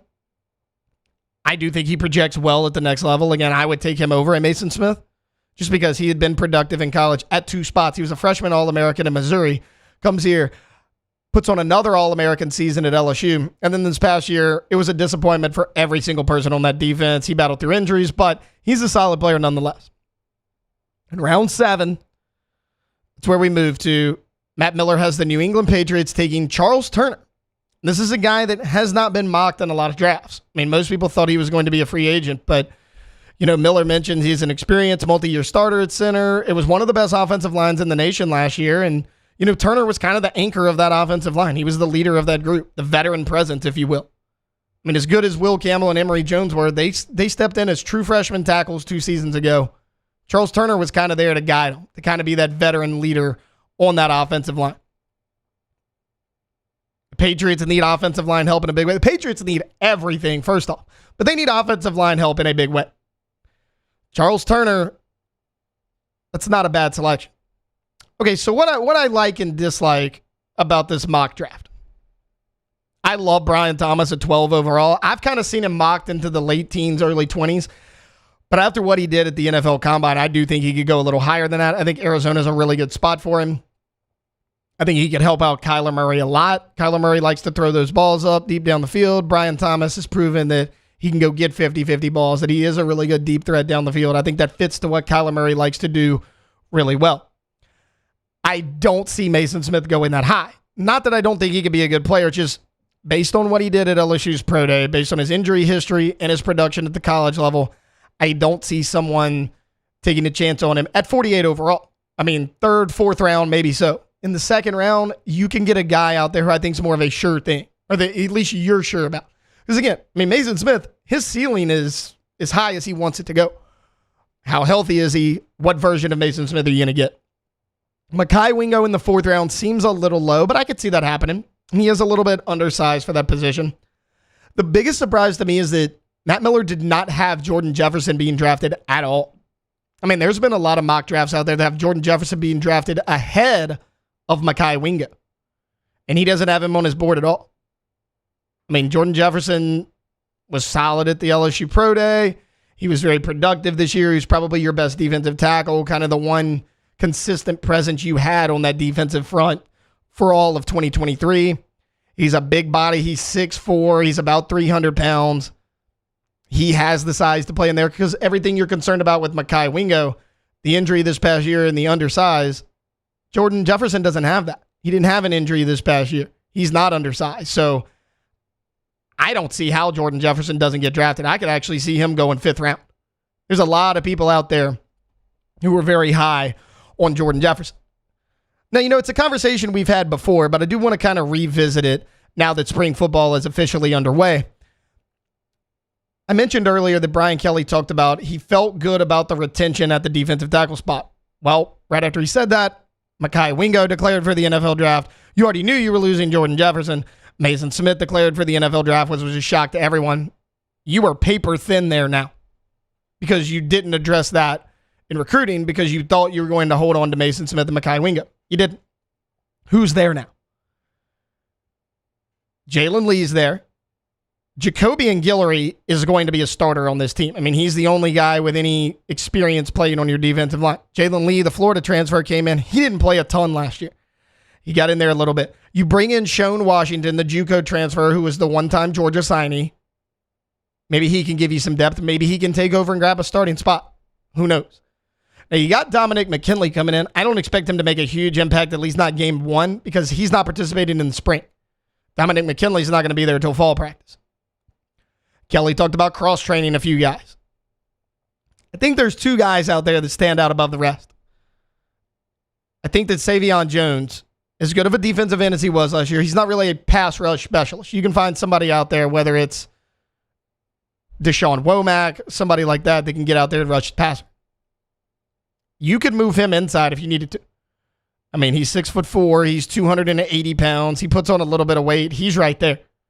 I mean, Mekhi Wingo was about that size, maybe a little bit heavier, not quite as tall, and he managed fine. Matter of fact, he did really well. Paris Shand is another. Right now on LSU's official roster, they have Paris Shand at 6'5", 275 pounds. You had 10 to 15 pounds to Paris Shand. We saw what he can do. I mean, he's a bull rusher. He stuck his hand up there 2 or 3 times last year and got some batted balls. If you could have that in the middle of your defense, I think Paris Shand and Savion Jones, along with a Jacobian Guillory, with a Sean Washington, those guys don't have to move inside full-time because I know what you're thinking. Well, if you move them inside, then you're a little thin on defensive end. For sure, this would be a situational thing. This would be something that you could say, hey, in these specific packages, we're going to move Shan down, we're going to move Jones down, we're going to put Deshaun Womack in to rush the passer. In other situations, Shan and Jones will be outside. You'll have Guillory in there. You'll have Sean Washington in there. That's kind of what we're looking at. I think you can do it. You're going to have to piece it together a little bit. But if anybody can do it, it's Blake Baker, right? I mean, that's why you give him this big contract. That's why you bring him in to revamp your defense. We saw what he did in Missouri. He went in there. He had a tough defense in Missouri his first year, but they still struggled a little bit. His second year in that program, he had him in the top 50 defense from like 130 the year before. I mean, he was excellent. I don't see why he can't do that here. Because while you're struggling with depth on the defensive line, top to bottom on this defense, you still have a lot more talent than Missouri did when he took over that job. And he fit in, right? Did really well there. I don't see why you can't have something similar here at LSU this year. It's going to take some working, but I think they can do it. All right, look, we're going to take a quick timeout. Coming up right after this break, we're going to have our first guest of today's show. It's going to be John Hendricks. We're going to talk to him about some New Orleans Saints. That's coming up right after this break here on Off the Bench, 104.5 ESPN Baton Rouge. Off the Bench with Hester and T-Bob, ESPN Baton Rouge, New Orleans, Alexandria, and 1130 The Tiger. I do want to remind you, though, get Gordon, get it done, 225-888-8888. Gordon McKernan Injury Attorneys. Look, you get in an accident. You need somebody who's going to fight for you. Gordon's the answer. They've been at it forever, y'all. They're going to stand up to the big insurance companies. And so you're going to get what you deserve, right? Also, remember, Gordon, proud supporters of a lot of your favorite athletes with the G team, where finally these uber talented young college athletes are able to benefit off of said talent thanks to people like Gordon McKernan. So get Gordon, get it done today. Go to the website, getgordon.com, and there you're going to be able to check past client results, cases they can handle, and what they can do for you in the courtroom. Also, Get Gordon is that handle on all major social media, so multiple ways to get in contact with them, and also your area code in Louisiana, followed by 888-8888. In times of need, get a full list of phone numbers, websites, and other important emergency information on the Demco Stormwatch page at 1045ESPN.com. There it is, the extra mile, on the border of expected and extraordinary, for those willing to go further, like vans customized for work or play, with safety and tech to keep you connected. Supported by a 5-star sales, service, and finance team, and backed by the 1-star you know. So go the extra mile. It's never crowded, because so few have what it takes to go there. Mercedes-Benz Vans.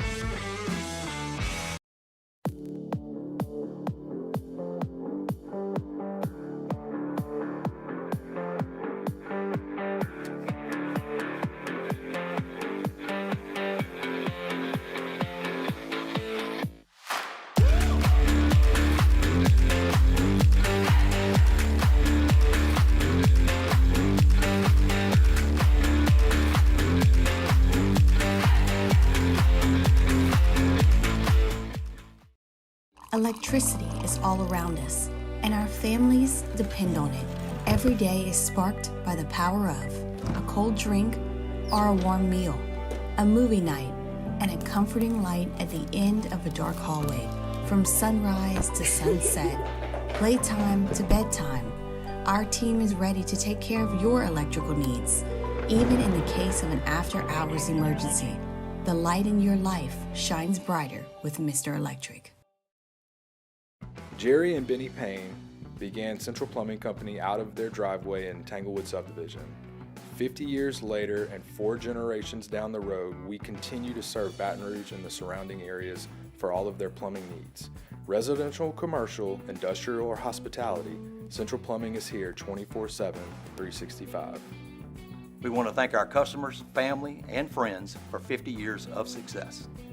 And looking forward to 50 more.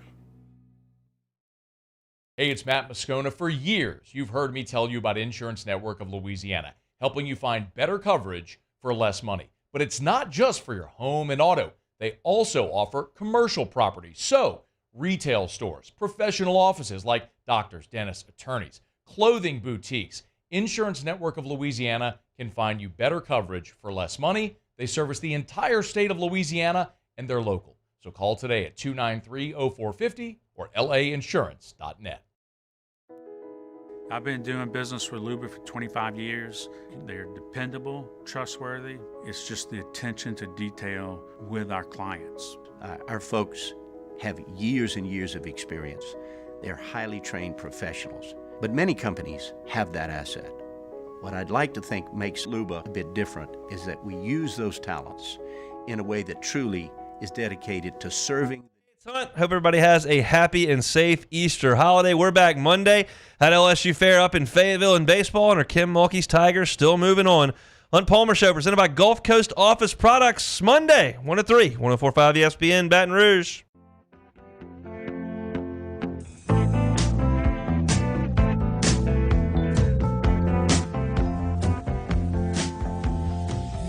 All-Star Toyota presents Off the Bench with Hester and T-Bob. ESPN Baton Rouge, New Orleans, Alexandria, and 1130 The Tiger. Welcome back into Monday edition of Off the Bench. Taylor Sharper with you, filling in for Jacob Hester and T-Bob Hebert.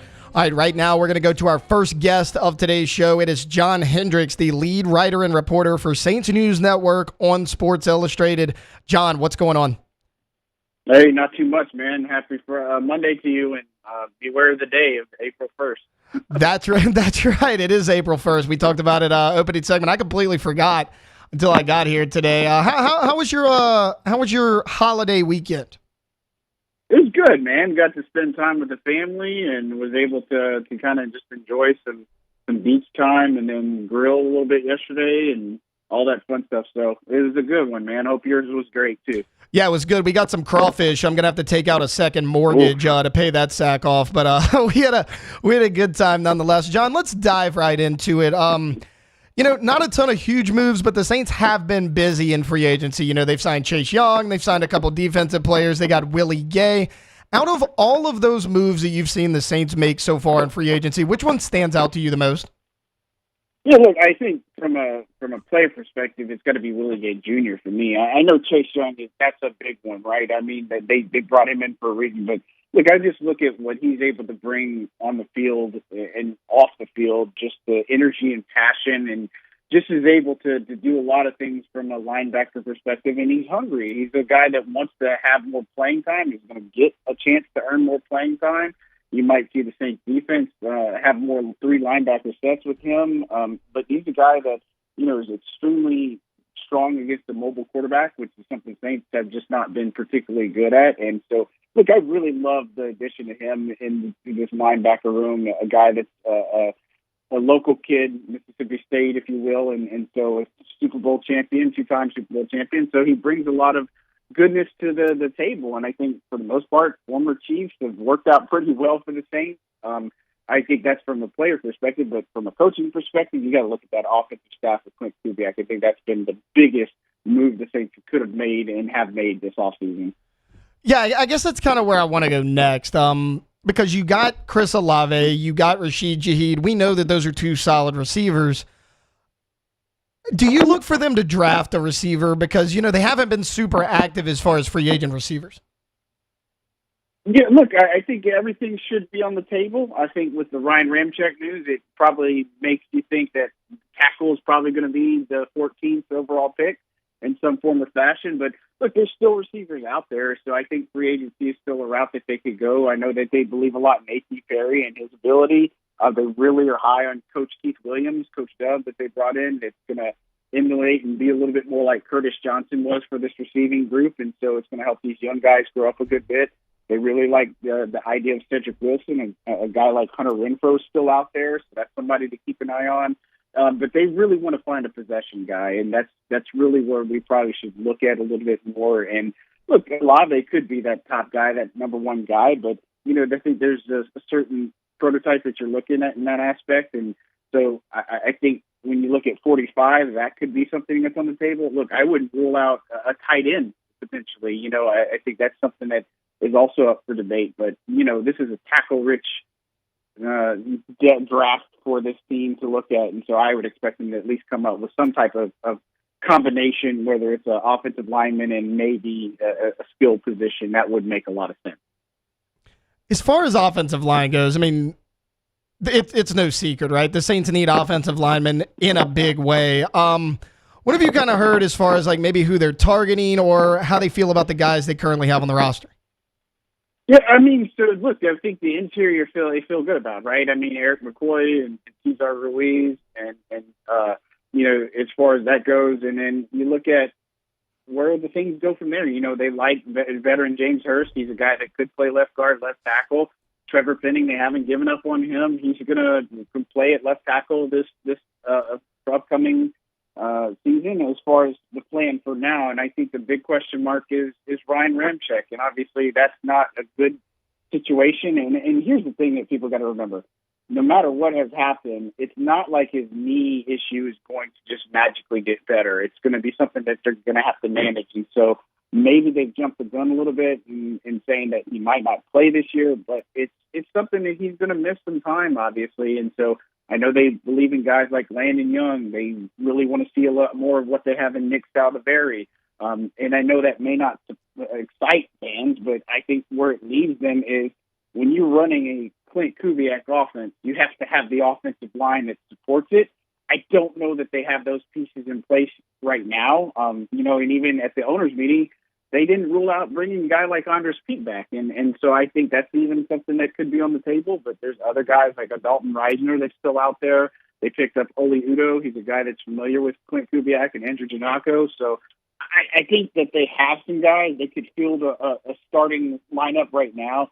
But I question the durability. I question where they could be at. Guys like Trey Turner did exceptionally. It was supposed to be an exceptional ad, but, he got hurt early in camp. I think that's somebody to keep an eye on. And then a guy like Cam Irving really stepped in a big way. So I think there's some ways they could fill this in free agency. But I think the draft, you just can't put a patch on this. You got to really make sure that you put a permanent fix here and try to get somebody. I'm glad you mentioned Dalton Risner. He's a guy that I've kind of been keeping my eye on for a while because I agree with you. He kind of would be a good fit here in New Orleans. You got a guy like him. You got Mekhi Becton out there. I mean, these are guys that are solid players, but they may come with a higher price tag. I mean, what do you think the Saints would – I mean, were those guys they would go after, or are they looking more for young guys in the draft? Well, I think that should be on the table. And, of course, Mekhi Becton has familiarity with John Bitten, the offensive line coach, so that's something that makes sense. I think as you go deeper into free agency, you're going to start seeing more of just the one-year deals, right? And I think, for a guy like, Reisner, he's a guy that, waited too long in free agency. He can start. He is a capable offensive lineman in this league. But, again, as you wait in this process and you're trying to get more money, sometimes that's not always the best thing because he didn't have a particularly good year.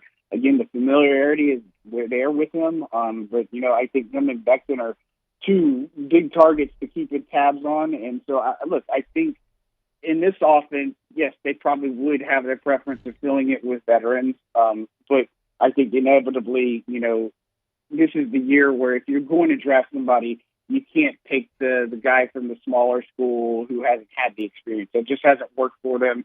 And case in point, look at Penning, look at, Marcus Davenport, look at Peyton Turner.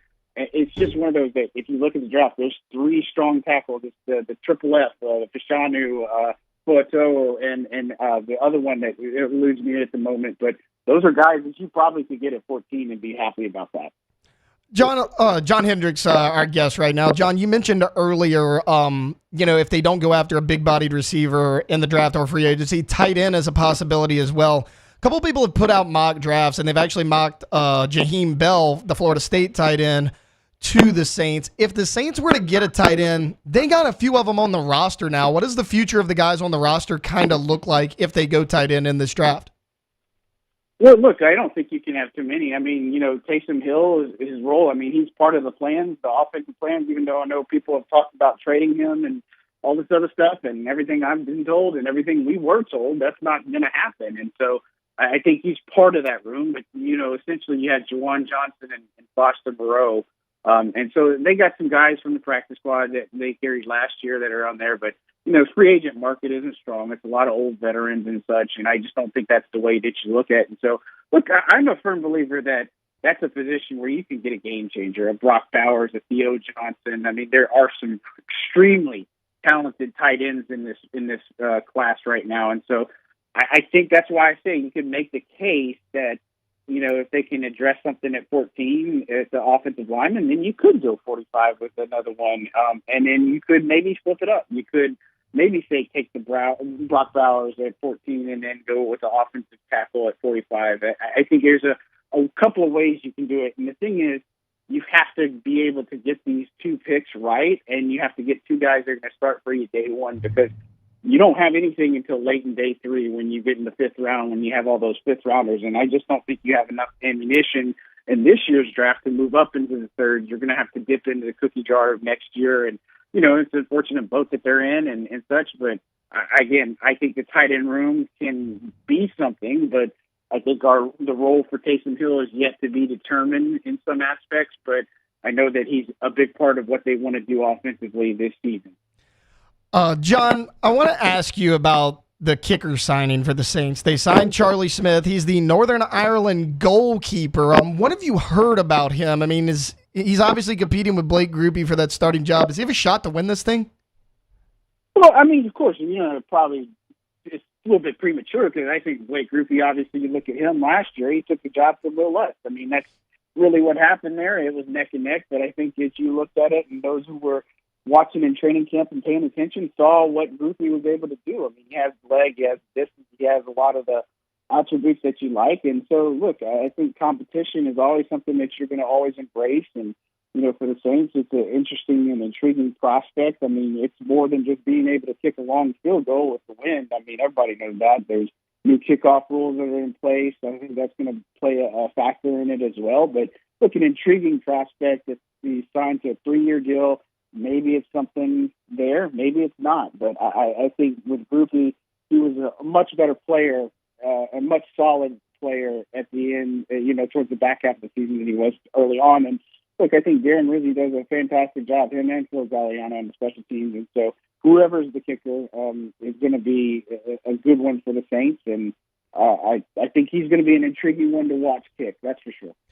John, before I get you out of here, I do want to switch to the defensive side of the ball a little bit. We talked linebacker with Willie Gay. I want to talk safety real quick because, that's a spot that a lot of people thought the Saints were going to be more aggressive in free agency. They weren't. How do you feel about, they obviously re-signed Tyrann Mathieu, who's getting up there in age, but you got Jordan Howden, you got Jonathan Abrams. How do you feel about those two younger guys? Yeah, look, I think with the safety group, you're seeing the market kind of tail off. I mean, there's some premier talent still at safety that is going to get signed before training camp. I think this is just kind of this holding pattern waiting period right now. And so, look, I know I've talked about Justin Simmons for a bit, and I know people think I'm a little bit crazy, but, there's the familiarity with Joe Woods and Marcus Robertson in the secondary. It just depends on what he wants to do, because I'm sure he's the guy that can start. I know he can start in a heartbeat. The Saints do believe a lot in Jordan Howden. I think that's one of the evaluations they got extremely right last year, along with Brian Brzee.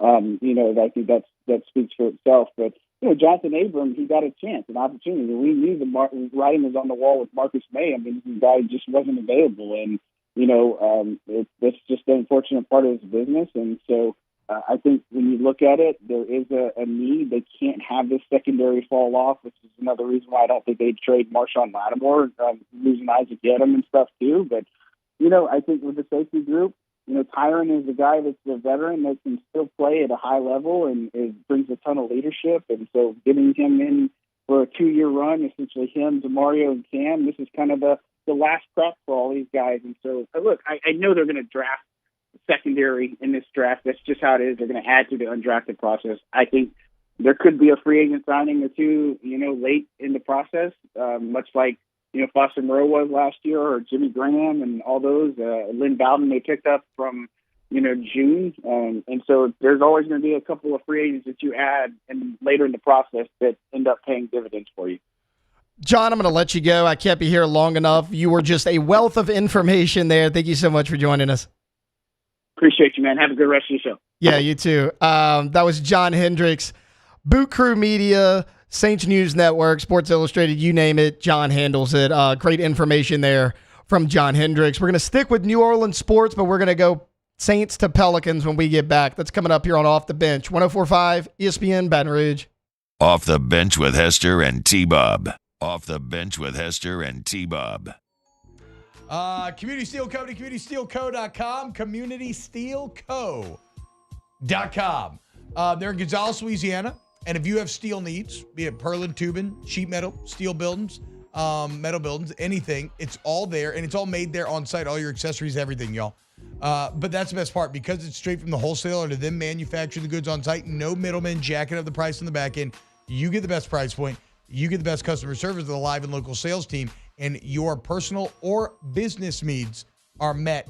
It's why they are quite literally disrupting the steel industry. Community Steel Company, CommunitySteelCo.com. When you go to the website, top right corner, click on Community Steel because they've been open for an hour and 48 minutes already, and they're waiting on you. You can go in, see them in Gonzales, Louisiana. But if you're in a different area listening to us, don't worry because you can pick up the phone, give them a call, 225-647-2020. And again, always online at CommunitySteelCo.com.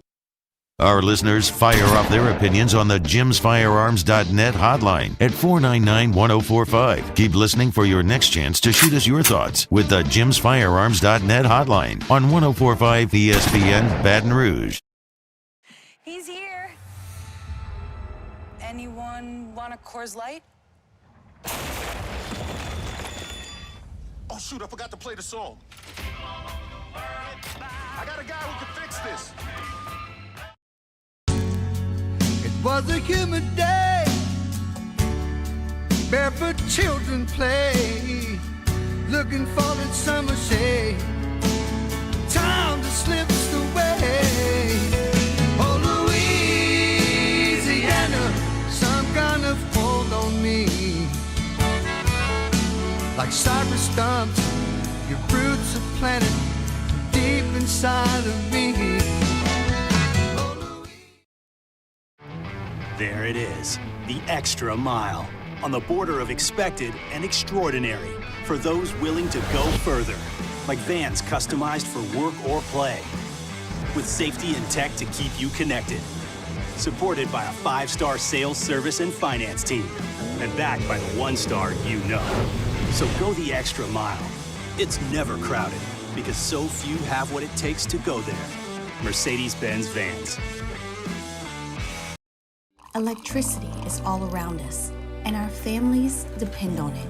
Every day is sparked by the power of a cold drink or a warm meal, a movie night, and a comforting light at the end of a dark hallway. From sunrise to sunset, playtime to bedtime, our team is ready to take care of your electrical needs. Even in the case of an after-hours emergency, the light in your life shines brighter with Mr. Electric. Jerry and Benny Payne began Central Plumbing Company out of their driveway in Tanglewood subdivision. 50 years later and 4 generations down the road, we continue to serve Baton Rouge and the surrounding areas for all of their plumbing needs. Residential, commercial, industrial, or hospitality, Central Plumbing is here 24/7, 365. We want to thank our customers, family, and friends for 50 years of success. And looking forward to 50 more. Bayou Ford has the new inventory to get you in a new Ford truck or SUV today, or customize your next vehicle just the way you want it. All new Bayou Ford vehicles come with a 1 million mile powertrain warranty. The crew at Bayou Ford is going to do right by you. Hey, it's Matt Moscona. For years, you've heard me tell you about Insurance Network of Louisiana, helping you find better coverage for less money. But it's not just for your home and auto. They also offer commercial property. So, retail stores, professional offices like doctors, dentists, attorneys, clothing boutiques, Insurance Network. It's Matt Moscona wishing you and yours a very happy Easter. We're going to take the weekend off, and we'll be back after Easter on Monday ready to talk. So happy Easter to you and your family from all of us here at AFR. 104.5 ESPN Baton Rouge.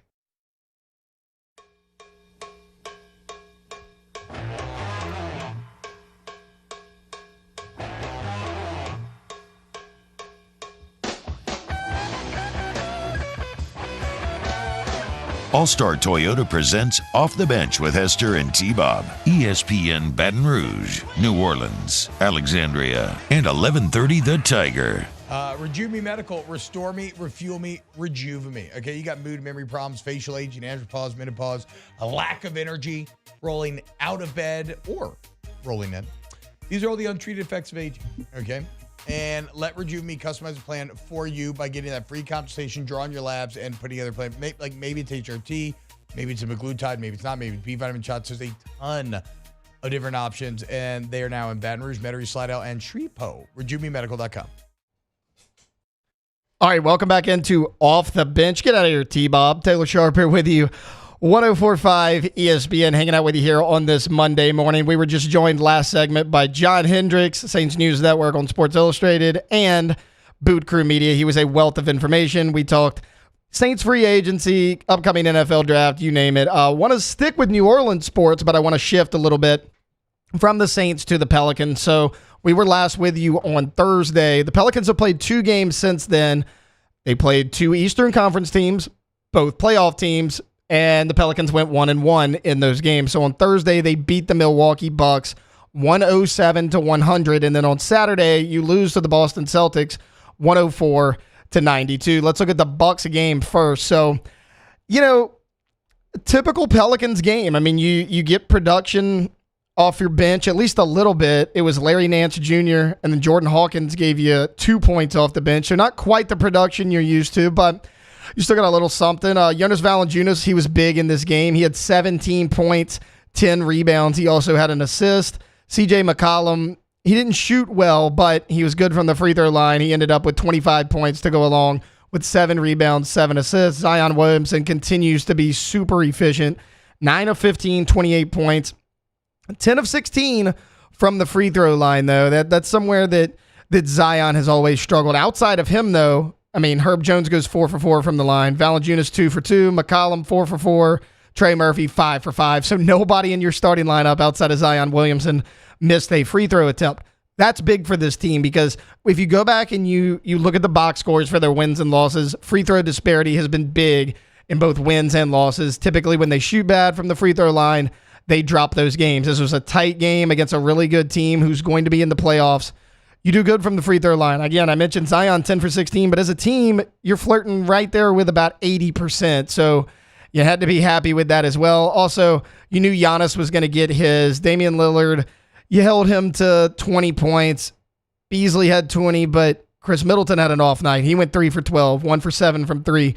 Brook Lopez, he was dominated by Jonas Valanciunas in this game. I just mentioned it. Valanciunas, 17 points, 10 rebounds. Brook Lopez, 7 points, only 5 rebounds. So Valanciunas was a big key in that game. As far as the Celtics go, this was the Saturday game.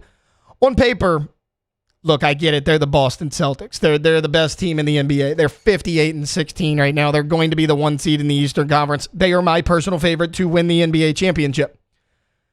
But I do need to see a little bit more from the Pelicans. It was a little bit inconsistency.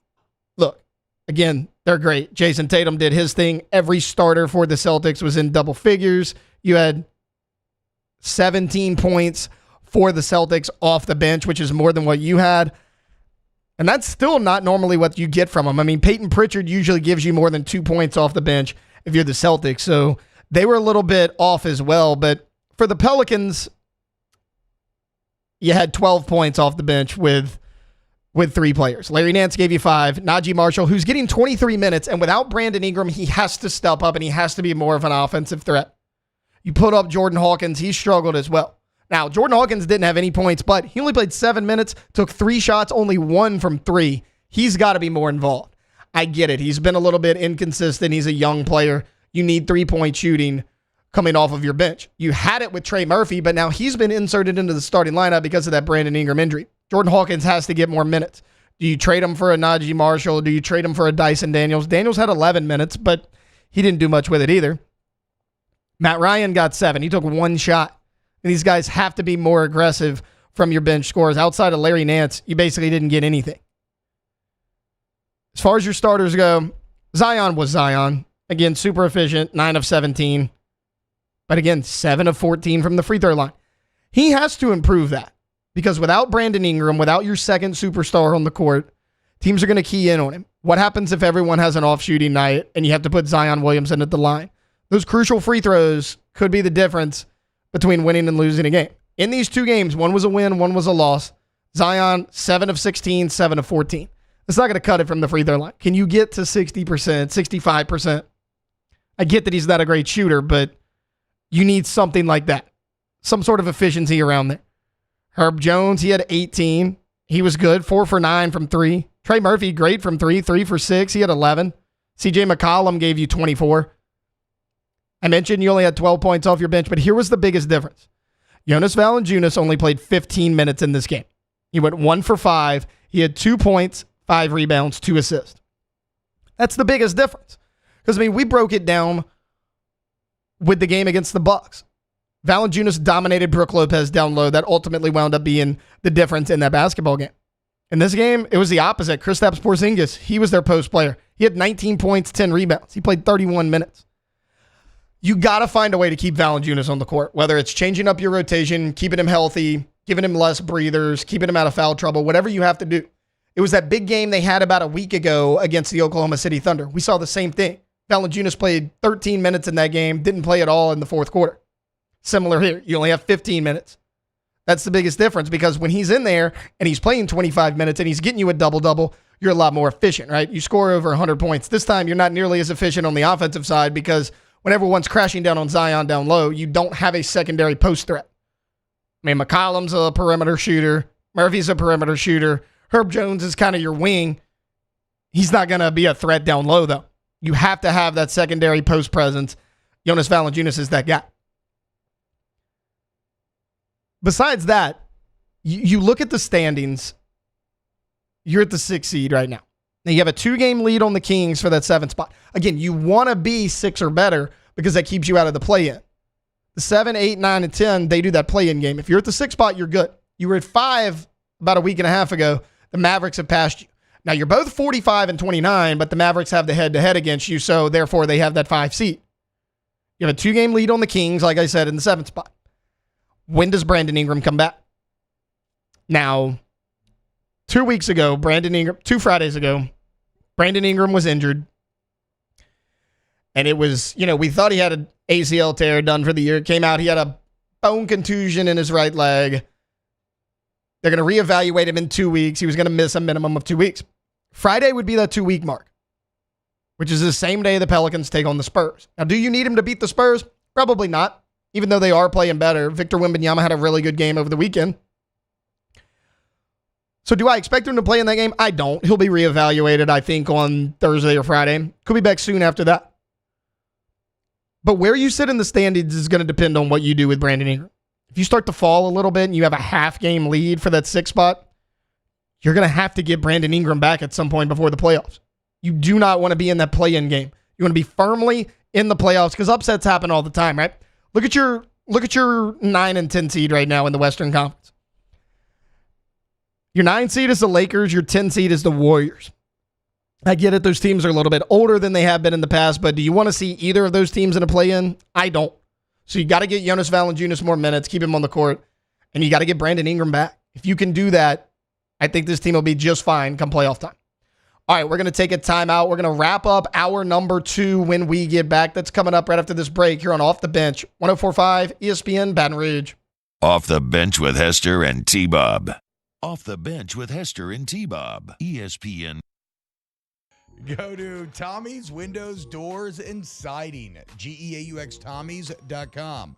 Tommy came, it's kind of funny, man. Tommy came down from Virginia many years ago, Jake, to play in the Golden Band from Tigerland. He doesn't like it so much, he decided to stay.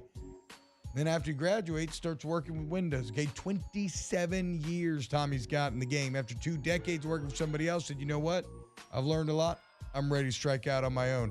And Tommy's has grown in those 7 years, taking home 7 Angie Service Awards in a row because of those 2 decades of experience and how to treat your customers and how to provide them with whatever they need. Any type of door, Werner vinyl windows, Hardy Planker vinyl siding. It's all there at GEAUXTommys.com. You'll love Tommy and the staff. We can promise you that. You also love the website when you go there. Check out what they've done in the past and what they can do for you. So go to that website today. Go to Tommys.com. Call them at 225-250-8808. In times of need, get a full list of phone numbers, websites, and other important emergency information on the Demco Stormwatch page at 1045ESPN.com.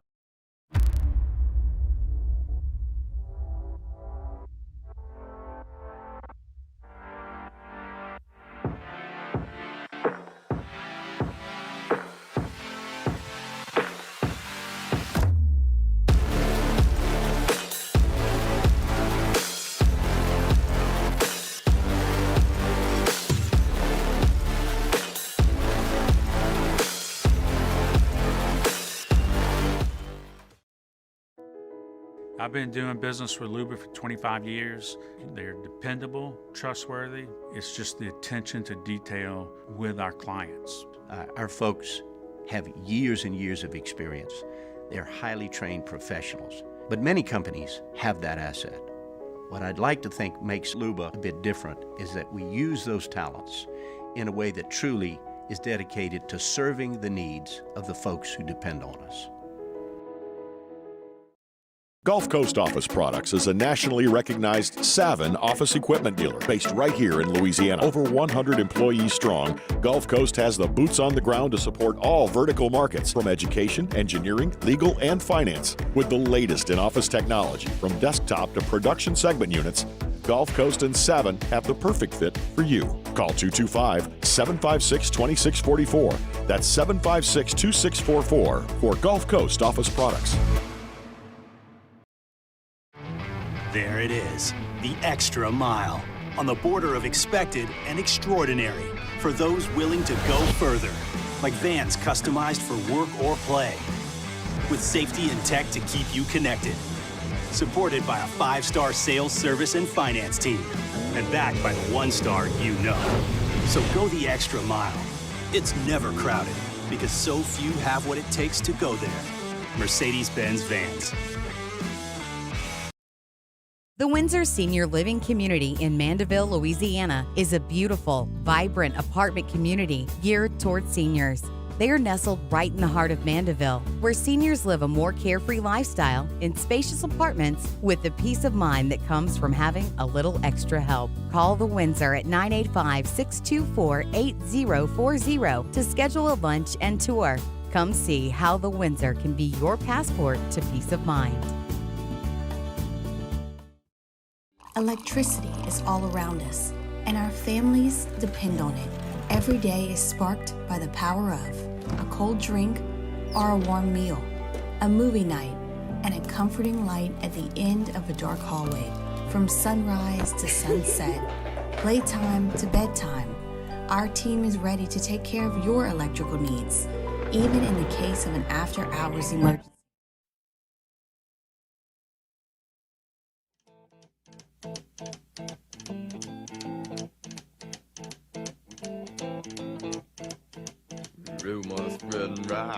All-Star Toyota presents Off the Bench with Hester and T-Bob. ESPN Baton Rouge, New Orleans, Alexandria, and 1130 The Tiger. Welcome back into the final segment of hour number 2 here on a Monday edition of Off the Bench. Taylor Sharp here with you, filling in for T-Bob Hebert and Jacob Hester. They are partying it up on vacation. I hope they're having a good time. Shout out to T-Bob Hebert for getting his passport situation figured out at the last minute. A little bit of a shorter segment here as we ran long talking about the Pelicans.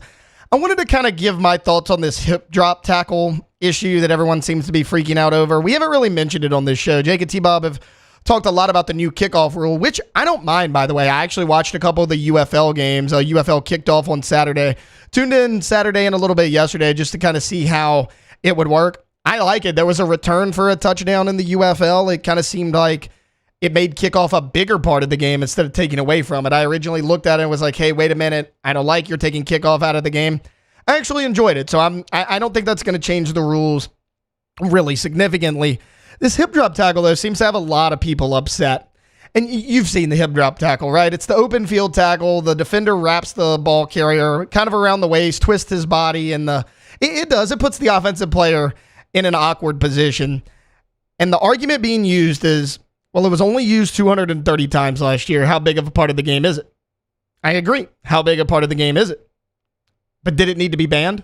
So it was used 230 times total last year out of the thousands of tackles that were made. Out of the 230 times, 25 players were injured during this play. That's 6.5% of the time an injury occurred. That's a little high, but I mean, it's not astronomically higher than any other play in football. And I don't necessarily have an issue with the hip drop tackle per se being banned because, again, it was used 230 times out of the 10 or 11,000 tackles that were made last year. Not a huge part of the game.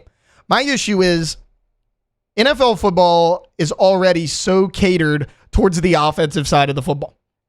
So it has nothing to do with this tackle in particular, but it makes the defender think that much more. So think about this situation, okay? A safety is in the open field.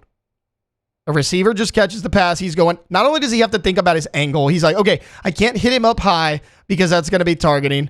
I can't throw him to the ground because it's going to be unnecessary roughness. Now I can't go around the waist area because I might get called for a hip drop tackle.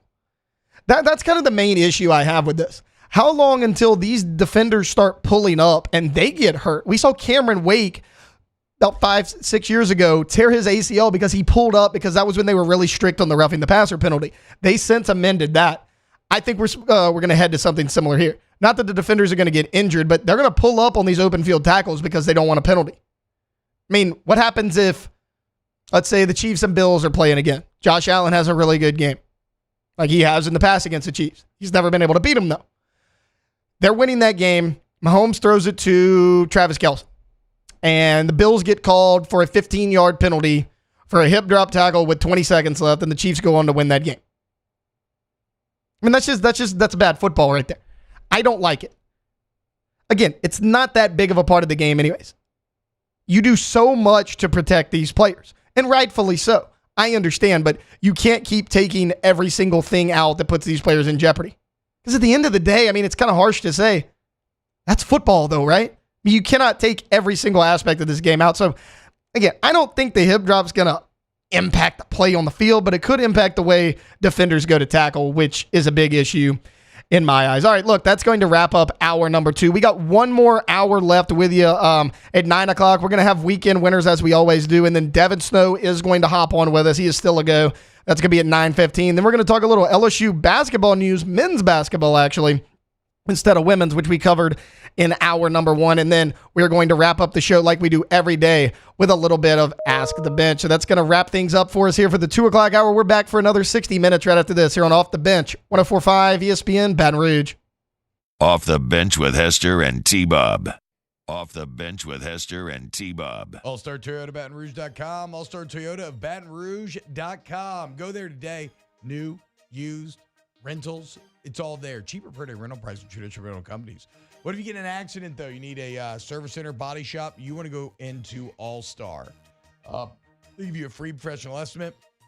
Insurance claims are welcome, of course.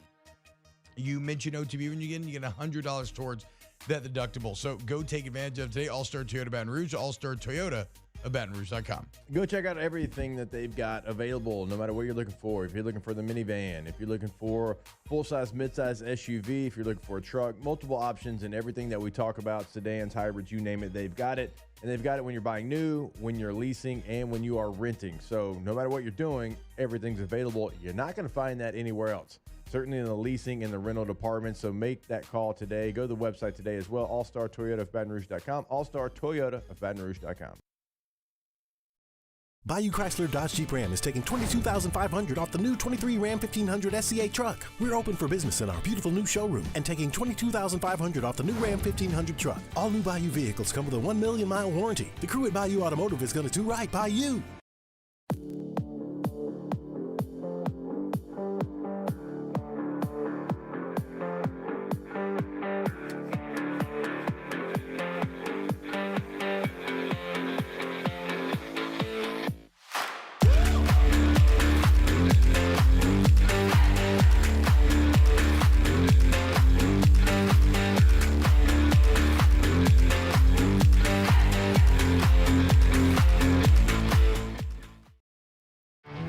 There it is, the extra mile, on the border of expected and extraordinary for those willing to go further, like vans customized for work or play, with safety and tech to keep you connected.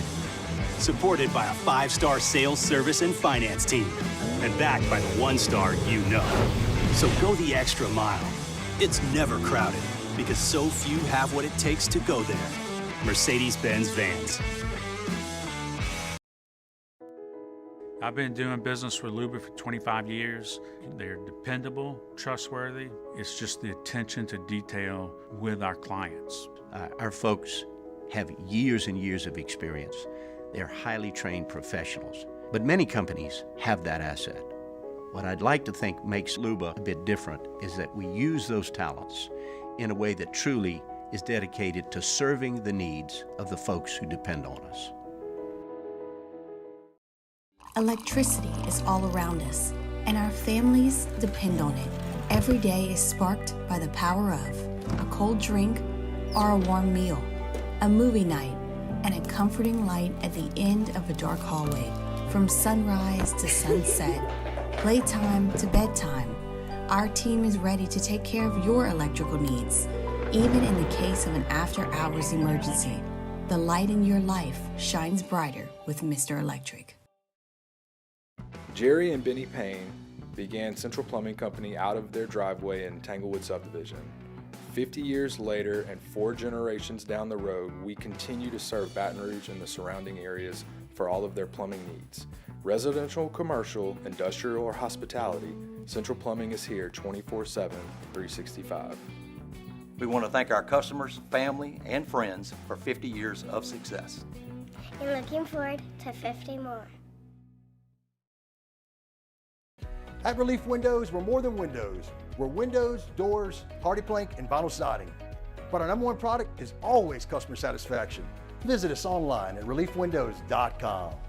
Oh, by the way, we do shutters too.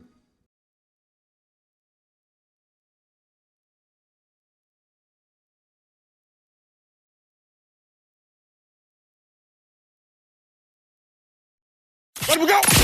All-Star Toyota presents Off the Bench with Jacob Hester and T-Bob Hebert. Yeah! Off the Bench with Hester and T-Bob. Hey, P, they said I gotta come off the bench. All-Star Toyota presents Off the Bench with Hester and T-Bob. Yo.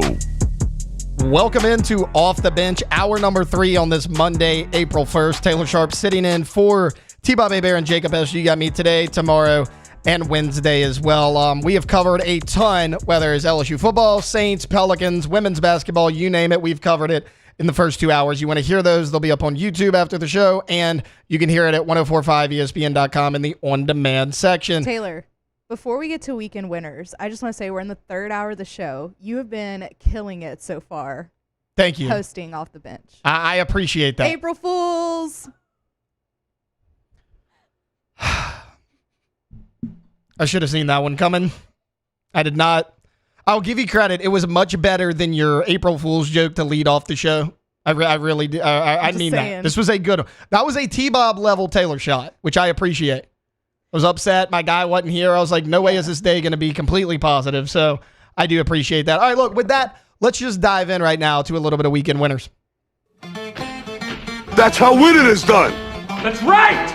We can't have anyone freak out there, okay? Gotta keep our composure. We've got too far. I'm by winning. I win here and I win there. Now what?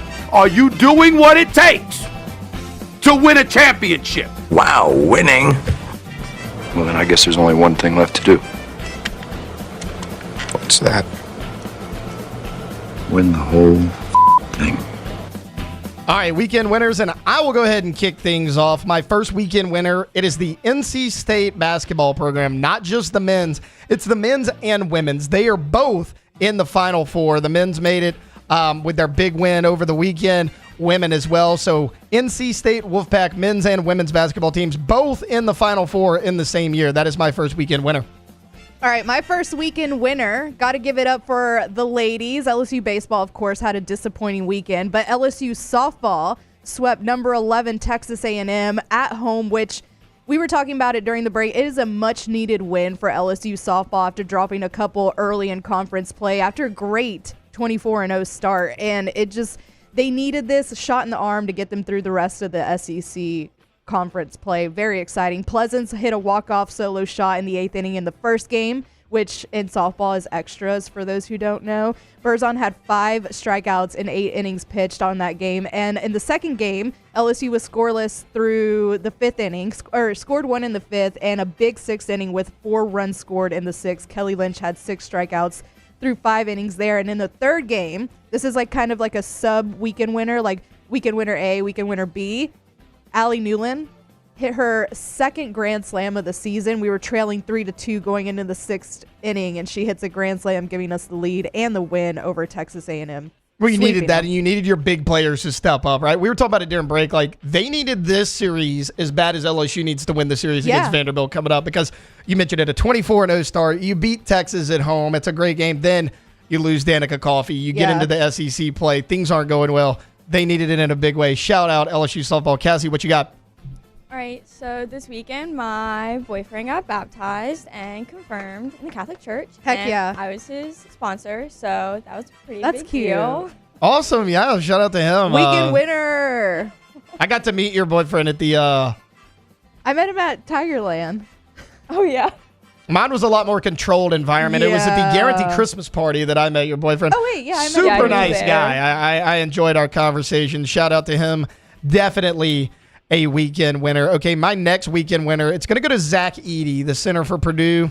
He was player of the year last year. I have no idea who would be player of the year this year if it's not him again.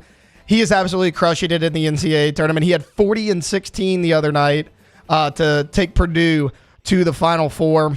He's the fourth player in NCAA tournament history to average 30 points and 15 rebounds through 4 tournament games. The previous 3, Elvin Hayes, Jerry West, and Wilt Chamberlain, 3 NBA Hall of Famers. The 7'4" center from Purdue continues to dominate. Weekend winner, Zach Edey. Alondra, what you got? I'm going to do a weekend loser. And I don't know if I'm the weekend loser or like the one guy. Okay, background. The house next to mine has been getting renovated since I moved into that house.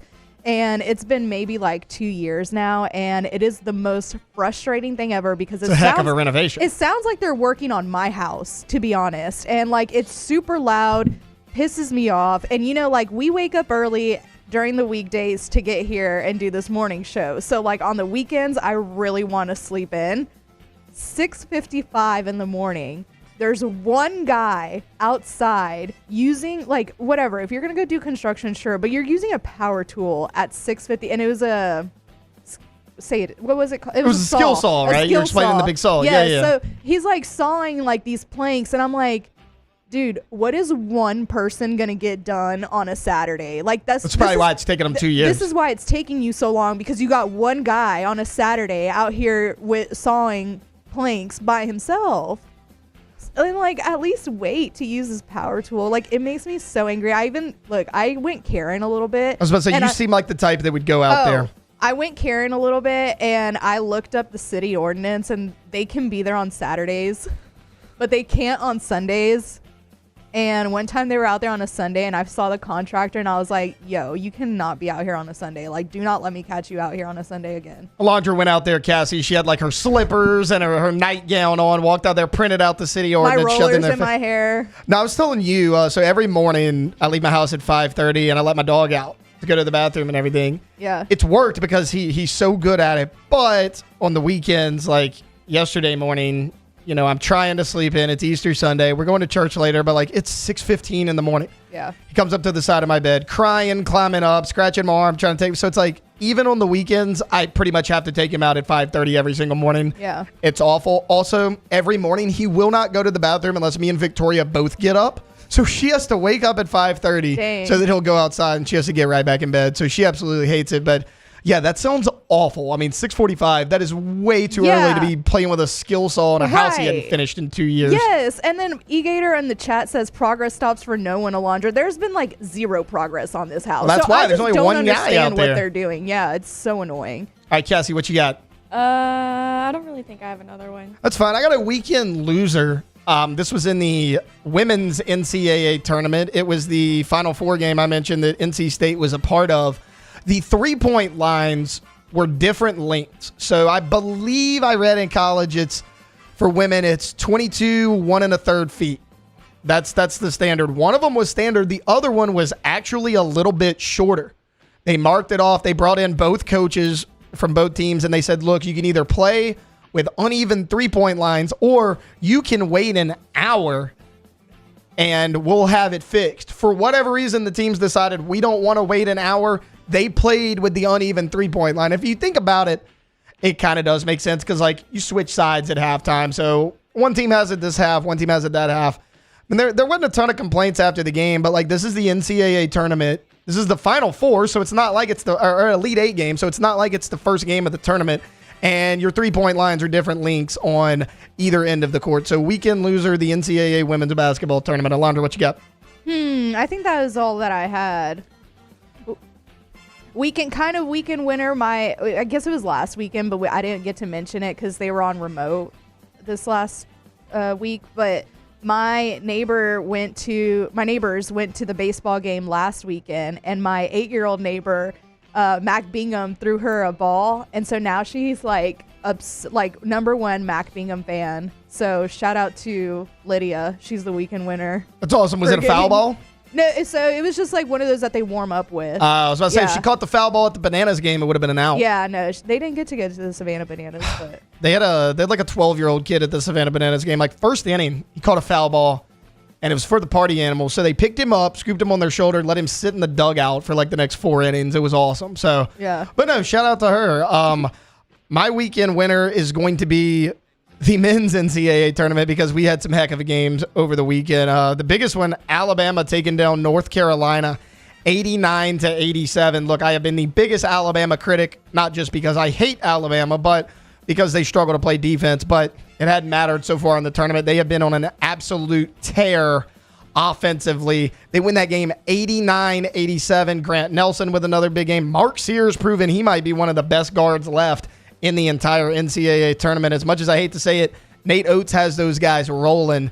They're going to take on UConn, which is a heck of a battle. But, I mean, Alabama, they're playing really, really strong right now. I still think UConn gets it done, which we'll talk a lot more about tomorrow. But, yeah, that game, mix it with the Purdue game, NC State with the upset to make it to the Final Four. I get that there wasn't a ton of upsets early on, but everybody has a storyline to follow in this NCAA tournament. You have Alabama, which you either love them or hate them. They've never been to a Final Four. This is their first one. NC State makes it as an 11 seed. These guys were 17-14 at the end of the regular season. For reference, that's about what LSU was at the end of their regular season. They're 17-14. They've won 9 games in a row because they had to win 4 or 5 in that ACC tournament, another 4 to get here. So they're about 8 or 9 in a row now to get to the Final Four. We talked about it. Kevin Keats was on the verge of getting fired. A lot of people thought he was, but because he won that conference tournament, he got a $400,000 raise. He got an automatic 2-year contract extension. He got another $10,000 just for making it to the ACC tournament final. And I imagine there's a lot more contract incentives. I think I was looking, he's made almost $1.5 million in just contract incentives this year for hitting all of his win bonuses for a guy that went 17-14 in the regular season. So it is a great story. That is a weekend winner for me. And I got one more. My final weekend winner is going to be Easter Sunday. I love Easter Sunday. You get to go to church. Everyone wears their bright pinks, their yellows, their blues. The crawfish boil was like $150 a sack, but you know what? We did it. We had a good time. 2 different crawfish boils yesterday. We had one at 1 o'clock, one at 5. Really learned how to pace myself with the crawfishes, but it was excellent. My wife made some desserts, which she is absolutely excellent at. Everybody loved them. Weekend winner, Easter Sunday. You are a weekend loser because you didn't do the egg thing. It's true. Yeah. That's true. I am a weekend loser. Well, not only that, I didn't do the egg toss. I bragged about it on Thursday as to how good I was. But honestly, I'm kind of glad I didn't do it because I'm pretty sure I would have got paired with Victoria, which is fine. But me and my sister got it. No, me and my sister got a thing going. Yeah. I've never done it with Victoria. We've never done the egg toss together. Me and my sister, we're like 4-time defending champions. So we probably would have been separated. It probably wouldn't have went well anyways. But yeah, weekend loser to me. I talked a big game on Thursday. Didn't get it done. My mom was all like, oh, we're going to do it next weekend. I'm not going next weekend to do that. That's not happening. We're just going to miss out on it this year. But look, that was weekend winners. We're going to take a quick timeout. Coming back on the other side of this break, we're going to have Devin Snow. We're going to chat with him. Saints, Pelicans, see what he's getting into, what he had over the Easter weekend, all that and more. Coming up on Off the Bench, 104.5 ESPN Baton Rouge. Off the Bench with Hester and T-Bob. ESPN Baton Rouge, New Orleans, Alexandria, and 1130 The Tiger. Go to AccuTemp Baton Rouge, AccuTempBR.com, AccuTempBR.com. You want service to the highest degree? You want to go to AccuTemp for all your AC heat and electrical needs, y'all. And you know, take control of your comfort zone today. You turned your heat on last night, Alondra, you said, right? Okay, well, if you had a problem, you call up AccuTemp and you will be blown away. And I swear to you, you are never going to want to go anywhere else ever again. You're in the market for a whole home generator? They're your answer as well. AccuTempBR.com, AccuTemp, Baton Rouge. Yeah, and since it's not truly spring yet, you got the heater, AC. You know, you don't want to shock the system. And literally, that's how spring works. If AccuTemp comes out, they're going to make sure that your system can also go back and forth. You don't turn the heater in spring. And you can find that information and how to get them to your home to make sure you don't shock the system at AccuTempBR.com, AccuTempBR.com. Our listeners fire off their opinions on the JimsFirearms.net hotline at 499-1045. Keep listening for your next chance to shoot us your thoughts with the JimsFirearms.net hotline on 1045 ESPN Baton Rouge. Gulf Coast Bank and Trust is giving our customers the power to bank anywhere, anytime during this challenging event. And we're right there with you. Our mobile banking app is a smart way to manage your money and time. Gulf Coast Bank and Trust, the bank that cares about you. Hey, it's Matt Moscona. For years, you've heard me tell you about Insurance Network of Louisiana, helping you find better coverage for less money. But it's not just for your home and auto. They also offer commercial property. So, retail stores, professional offices like doctors, dentists, attorneys, clothing boutiques. Insurance Network of Louisiana can find you better coverage for less money. They service the entire state of Louisiana, and they're local. So call today at 293-0450 or lainsurance.net. I've been doing business with Luba for 25 years. They're dependable, trustworthy. It's just the attention to detail with our clients. Our folks have years and years of experience. They're highly trained professionals. But many companies have that asset. What I'd like to think makes Luba a bit different is that we use those talents in a way that truly is dedicated to serving the needs of the folks who depend on us. Electricity is all around us, and our families depend on it. Every day is sparked by the power of a cold drink or a warm meal, a movie night, and a comforting light at the end of a dark hallway. From sunrise to sunset, playtime to bedtime, our team is ready to take care of your electrical needs. Even in the case of an after-hours emergency, the light in your life shines brighter with Mr. Electric. There it is, the extra mile, on the border of expected and extraordinary, for those willing to go further, like vans customized for work or play, with safety and tech to keep you connected, supported by a 5-star sales, service, and finance team, and backed by the 1-star you know. So go the extra mile. It's never crowded, because so few have what it takes to go there. Mercedes-Benz Vans. Jerry and Benny Payne began Central Plumbing Company out of their driveway in Tanglewood Subdivision. 50 years later and 4 generations down the road, we continue to serve Baton Rouge and the surrounding areas for all of their plumbing needs. Residential, commercial, industrial, or hospitality, Central Plumbing is here 24/7, 365. We want to thank our customers, family, and friends for 50 years of success. And looking forward to 50 more.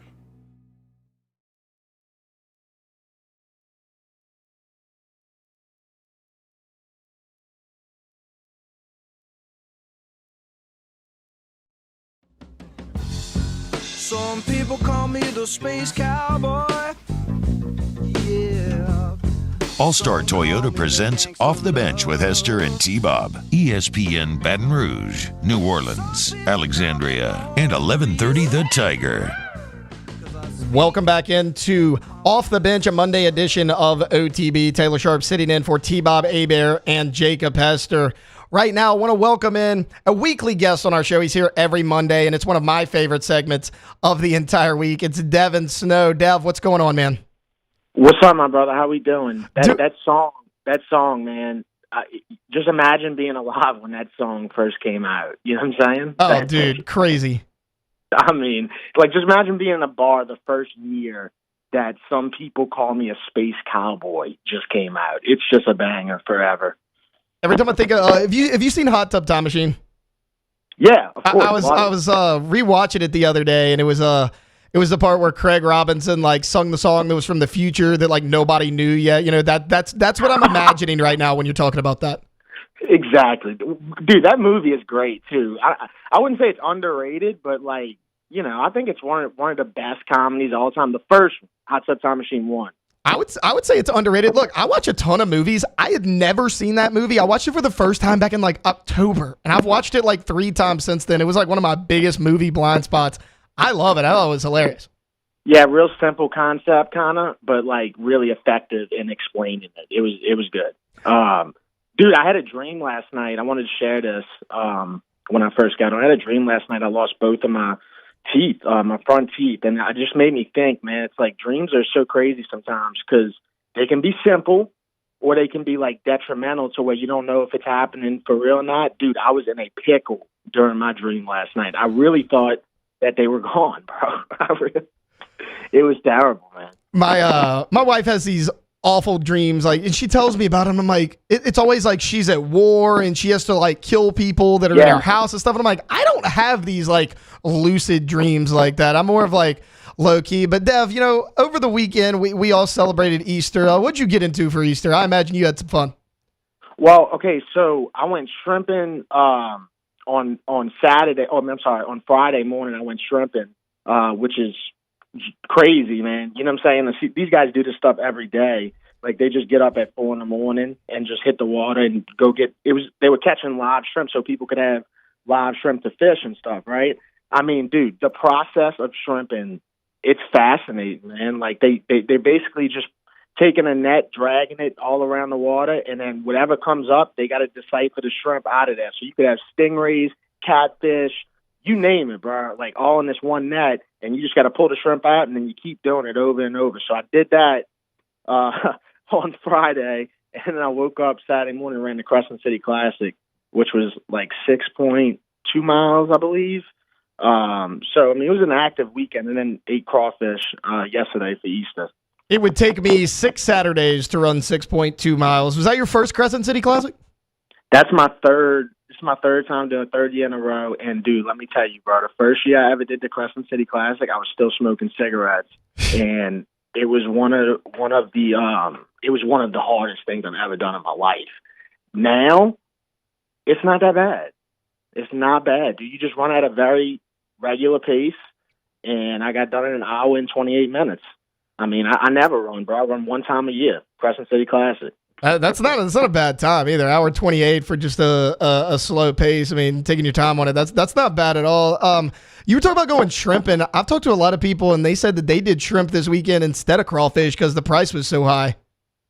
Yeah, couldn't be me. I got to be honest. Like, if I'm gonna eat seafood in like March or April, I got to get crawfish, bro. And yeah, the price is still high, but it's like you're running out of time. You know what I'm saying? This is my second time eating crawfish. Not like I've eaten them a bunch, like, you know, this year. It's only my second time this year eating them. So I just want to make sure I don't miss them. So if I got to pay, which was, I think it was $6 a pound to get 10 pounds, brother, that's $60 I got to give up, man. It just is what it is. Yeah, I had 2 crawfish boils on Sunday, so yesterday. We broke the bank a little bit, but, dude, we had to do it, right? I mean, I only have crawfish 2 or 3 times a year. You got to do it on Easter Sunday. And as much as I love boiled shrimp, like, crawfish is just a staple down here. I always do, like, the sausage in there. We had garlic. My brother-in-law did pineapple for the first time. You ever put pineapple in a crawfish boil? Yeah, I've had that. It's amazing. Also, oranges, of course. I've had asparagus. I've had, what else? I mean, hot dogs. There's a bunch of different sweet potatoes. Sweet potatoes, bro. Don't sleep on sweet potatoes in the crawfish bowl. Okay, I'm gonna have to try that a little bit. Yeah, Dev, Ag Commissioner Mike Strain told me about that, and it's probably like the best thing ever. Sweet potatoes. Yeah, because it's I like had that never heard of sweet it. and salty thing. So it's That's 10 sweet out of 10. and salty. Yeah. Yeah, that's the thing about sweet and salty. You just never really know what that's going to work with. It works with sweet potatoes in a crawfish bowl. It's crazy, bro. Dev, as great as Easter was, we also had a lot of sports over the weekend as well. Have you caught any of the March Madness tournaments? Yeah, I did. I'm a big DJ Burns fan. The DJ Burns effect has definitely affected me. I just think I think it's like having Debo in the Final Four, you know? And it's just like everybody is going to be scared of this dude. Everybody's going to, this dude dominated Duke. I mean, this game last night was a close game at half, right? Yeah. Or really, Duke looked like they were about to pull away. Dude, DJ Burns dominated that basketball team, bro. So, I don't know. I love it. I knew when I saw him walking out to the D-Lo song, Get In With Me, when he's just, I don't know if you saw that clip of, like, it's like the whole team walking out the tunnel, and it's DJ Burns. Dude, look. When I saw that, I was like, this guy's going far in the tournament, bro. He's a unique character, man. I love it. Well, I don't know how you can't pull for him because we were talking about it about a week ago. Kevin Keats, their head coach, he was like on the verge of being fired. They were 17-14 in the regular season, and then they just went on this historic run. And then last week they were interviewing DJ Burns about like NIL opportunities, and he's like, "Well, I don't have a ton of NIL opportunities, but to make cash on the side." The guy owns 2 vending machines, and he collects cash from the vending machines. I mean, one of the most unique characters I've ever seen in college basketball. DJ Burns owns 2 vending machines? He owns 2 vending machines, and he said, that's how I make cash on the side. He bought them. He didn't really get into specifics of what he stocked them with, but yeah, he owns 2 vending machines, and he earns all the cash from them, and that's how he makes cash on the side. He said it sells well. I'd love to know the specifics of what he stocks it with, dude. It's more snacks because he said, he's got to stay in play-in shape, so he can't. No, you got to go look up this clip. He said he owns 2 vending machines. The snacks sell really well, but he's got to stay in play-in shape, so he can't eat any of them. I just love that. Like, this is what I love about the NCAA tournament is that there's always that one dude that kind of like takes over. Sometimes it's several that takes over as far as like popularity. You couldn't have asked for a better. This dude, man, like he don't even look like he plays basketball every day. He really don't. He looks like he just does it because somebody's forcing him to do it. You know what I'm saying? He just dominates. Yeah, he for sure does. And, the women's tournament has been excellent as well. Yeah. LSU's got the big matchup against Iowa tonight. Yeah, on our day and our day, you got that, which is going to be, that's going to steal the show. And then, of course, you got the Pels playing the Suns, which is a rivalry. So, what a Monday, dude. What a Monday to start the week. I wanted to dive into the Pels a little bit. They played 2 games over the weekend. Well, they had one Thursday night, and then they had one on Saturday. They split them. They beat the Bucks. They lose to the Celtics.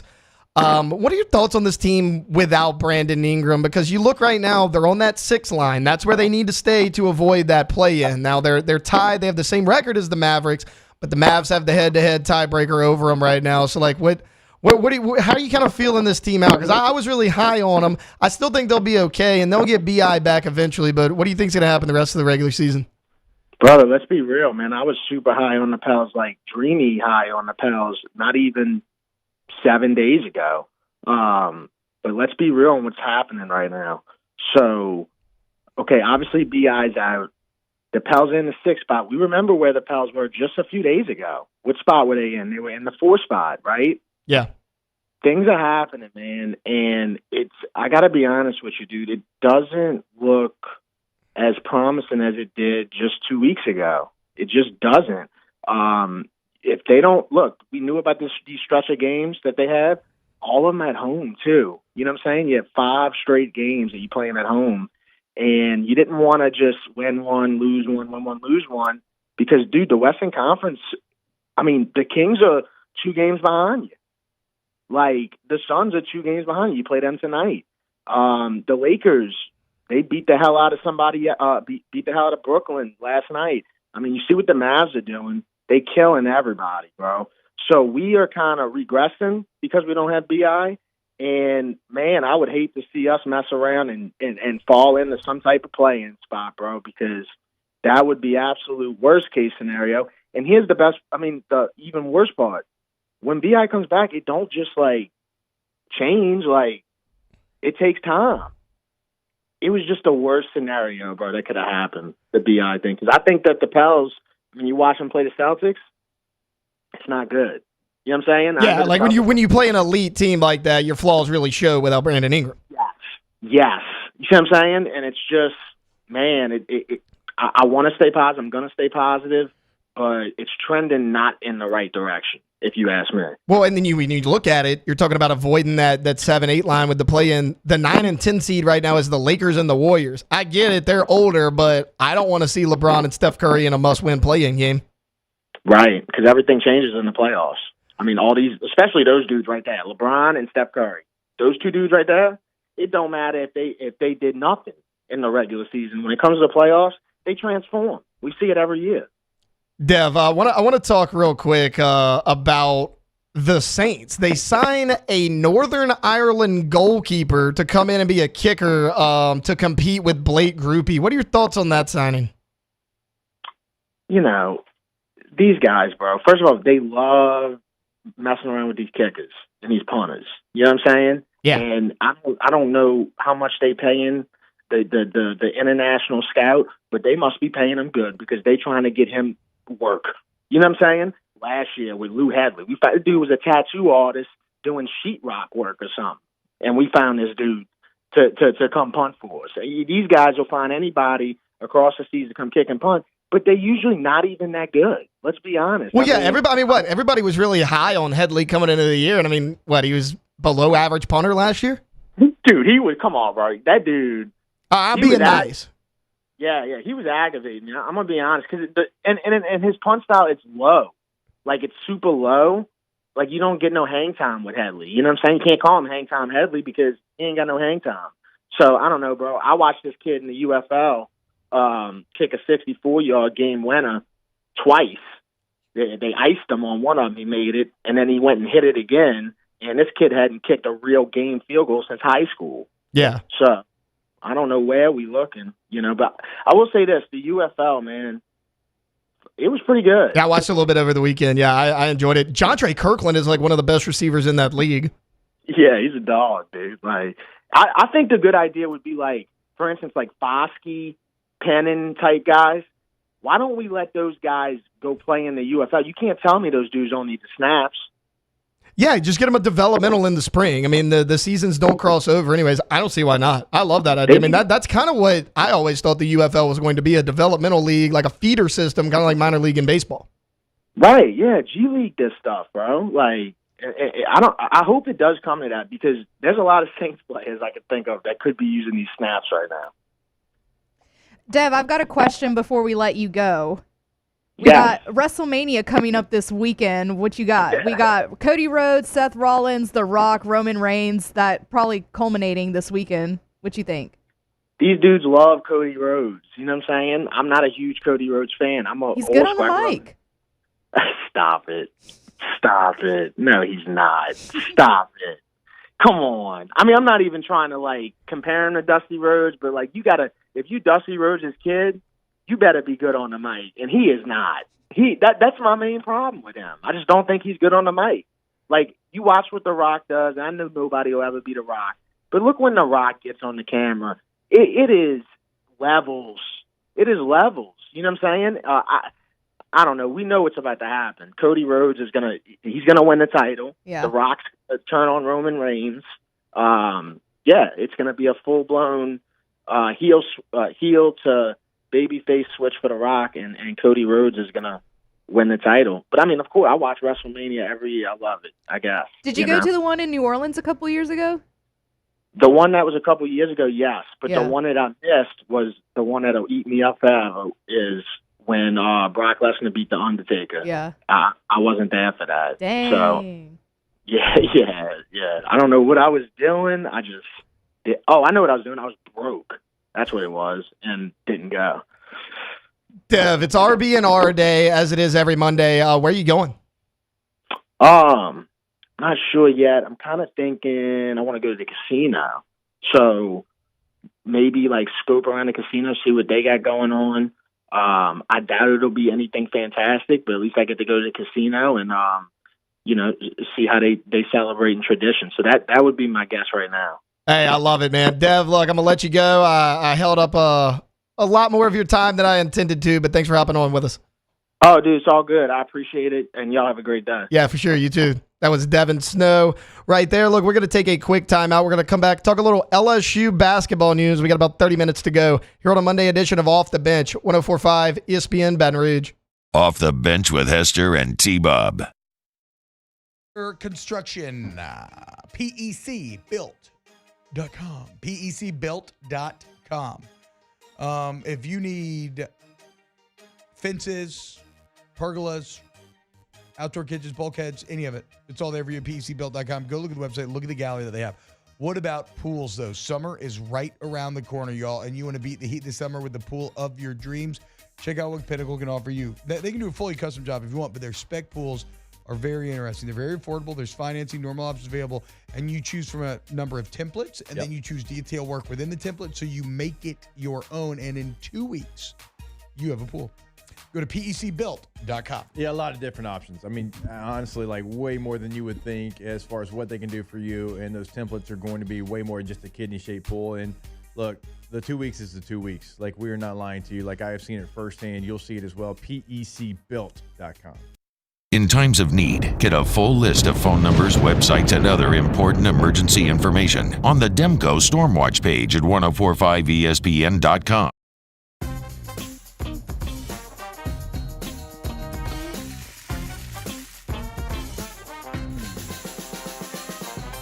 The best kept secret in town is out. Discover Tallulah at the Renaissance Hotel on Bluebonnet. It was a humid day, barefoot children play, looking for that summer shade. Time to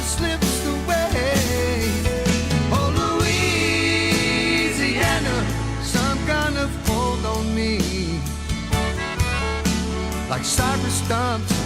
Your roots are planted deep inside of me. There it is, the extra mile, on the border of expected and extraordinary, for those willing to go further, like vans customized for work or play, with safety and tech to keep you connected, supported by a 5-star sales, service, and finance team, and backed by the 1-star you know. So go the extra mile. It's never crowded, because so few have what it takes to go there. Mercedes-Benz Vans. Hey, it's Matt Moscona. For years, you've heard me tell you about Insurance Network of Louisiana, helping you find better coverage for less money. But it's not just for your home and auto. They also offer commercial property. So, retail stores, professional offices like doctors, dentists, attorneys, clothing boutiques. Insurance Network of Louisiana can find you better coverage for less money. They service the entire state of Louisiana, and they're local. So call today at 293-0450 or lainsurance.net. I've been doing business with Luba for 25 years. They're dependable, trustworthy. It's just the attention to detail with our clients. Our folks have years and years of experience. They're highly trained professionals, but many companies have that asset. What I'd like to think makes Luba a bit different is that we use those talents in a way that truly is dedicated to serving the needs of the folks who depend on us. Electricity is all around us, and our families depend on it. Every day is sparked by the power of a cold drink or a warm meal, a movie night, and a comforting light at the end of a dark hallway. From sunrise to sunset, playtime to bedtime, our team is ready to take care of your electrical needs. Even in the case of an after-hours emergency, the light in your life shines brighter with Mr. Electric. Gulf Coast Bank and Trust is giving our customers the power to bank anywhere, anytime during this challenging event. And we're right there with you. Our mobile banking app is a smart...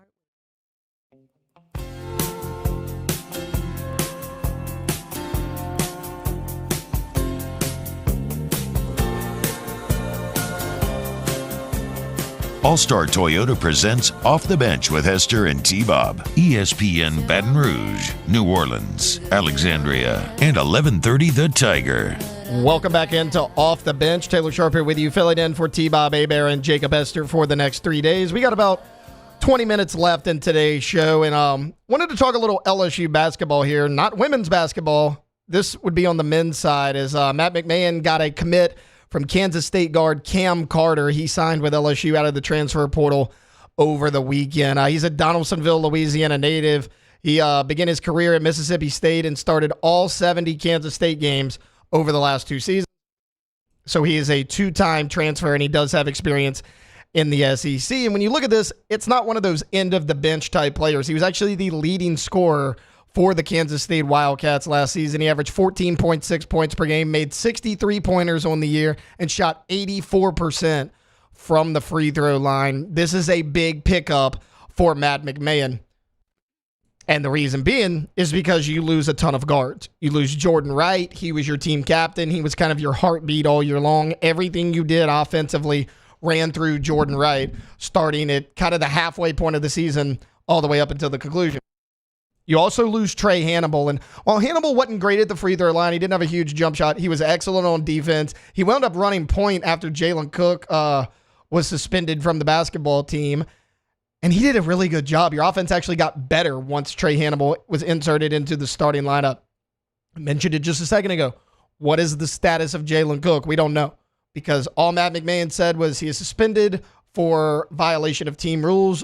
We always know when something like that is said, there's a little bit more under the surface. We don't know what it is. It could be a number of things. His status is very much up in the air. You got Mike Williams returning, and if you can get Carlos Stewart to come back, that could be big. He's a guy that you had a lot of hope for coming into the year, got hurt early in the season, never returned. So you were pretty much without him the entirety of the basketball season. So those two guys are back. You bring in a transfer like a Cam Carter. That's good for the backcourt. I still think you need to add one more guard. We talked earlier last week, Michi Johnson, the South Carolina guard. He's in the transfer portal right now. Now, my assumption, this is a complete assumption on my part, is that Meechie Johnson is going to try to go to one of these big blue blood programs to win a title. Because South Carolina was excellent this year. They made the NCAA tournament. Why transfer? So it's going to be a tough sell for Matt McMahon. Not that LSU can't become a championship program. It's just you look at the last couple of years, they're not. That's not what they are. They're a rebuilding program. They're not a team that's prime and set, at least right now on paper, to win a championship. I think Meechie Johnson would be a little bit of a tough sell. But you got to go after him nonetheless. As far as your bigs go, you lose Will Baker and Hunter Dean. Now, they were both wildly inconsistent the entire year long, but they were still bodies out there on the court. They had Corey Chest. He was a 6'8" player. He redshirted this year. He should be back. Damian Collins was a transfer that you had high hopes for, but he was injured, missed the entire season. But again, in this day and age of the transfer portal, not only do you have to bring in new guys, you have to re-recruit your current roster. So I'm going to assume they're back, but I don't think that's a given either. Will Tyrell Ward and Jalen Reed return? They should. I think Jalen Reed will. Tyrell Ward, he's been big. I don't think he'll go to the NBA, but I mean, he could have offers out there and opportunities with another school if he wanted to transfer. You got to re-recruit him. But let's say right now you move forward as if Tyrell Ward, Jalen Reed, all the players I mentioned outside of Jalen Cook are a part of your team. We talked about getting Cam Carter. You got to go after Meechie Johnson. Adu Thiero, the big man transfer from Kentucky. He's a guy you could go after as well. He played a lot of games for Kentucky. He mainly came off the bench, but when he was inserted into the starting role, he was solid. And this is not a guy that I'm asking you to count, 14, 15 points a game. Just a solid rim protector. Something you didn't really have last year. That was probably the weakest part of this basketball team a season ago, was your rim protection and your post presence on offense. Because you had bodies. You had 2 7-footers in Will Baker and Hunter Dean, but they weren't post players. I mean, Will Baker was basically a 7-foot wing. He would step out, he would hit the three. He was good at it, but his rebounding, he lacked with that, and he wasn't that physical down low. Hunter Dean, a little bit more of your prototypical post player, but he left a lot to be desired as well. And again, Thiero is not a guy that's going to light up the stat sheet, but he was solid last year. 7.2 points per game, 5 rebounds per game, a little over 1 block per game. I'm good with that. I mean, 7.2 points, 5 rebounds a game. That's about what you got this year. Actually, a little bit better in terms of the rebounding department. So I think that would actually possibly be an upgrade down low for Matt McMahon.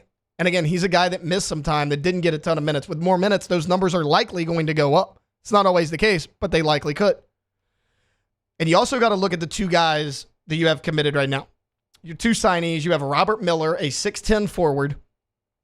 He's a top 150 player in the entire country. And then your guard, Curtis Givens. He's another 4-star recruit. So you have 2 4-stars coming in, and Robert Miller, the forward, Curtis Givens, the guard. You pair them with veterans like a Tyrell Ward, with a Jalen Reed, Thiero, if you could bring him in. You're getting Cam Carter. He's a veteran presence. I imagine Cam Carter's going to step in and be a starter day one on this team. Mike Williams, while he was inconsistent last year, he showed a lot of promise, and he was really good at that point guard position, which is something you lacked.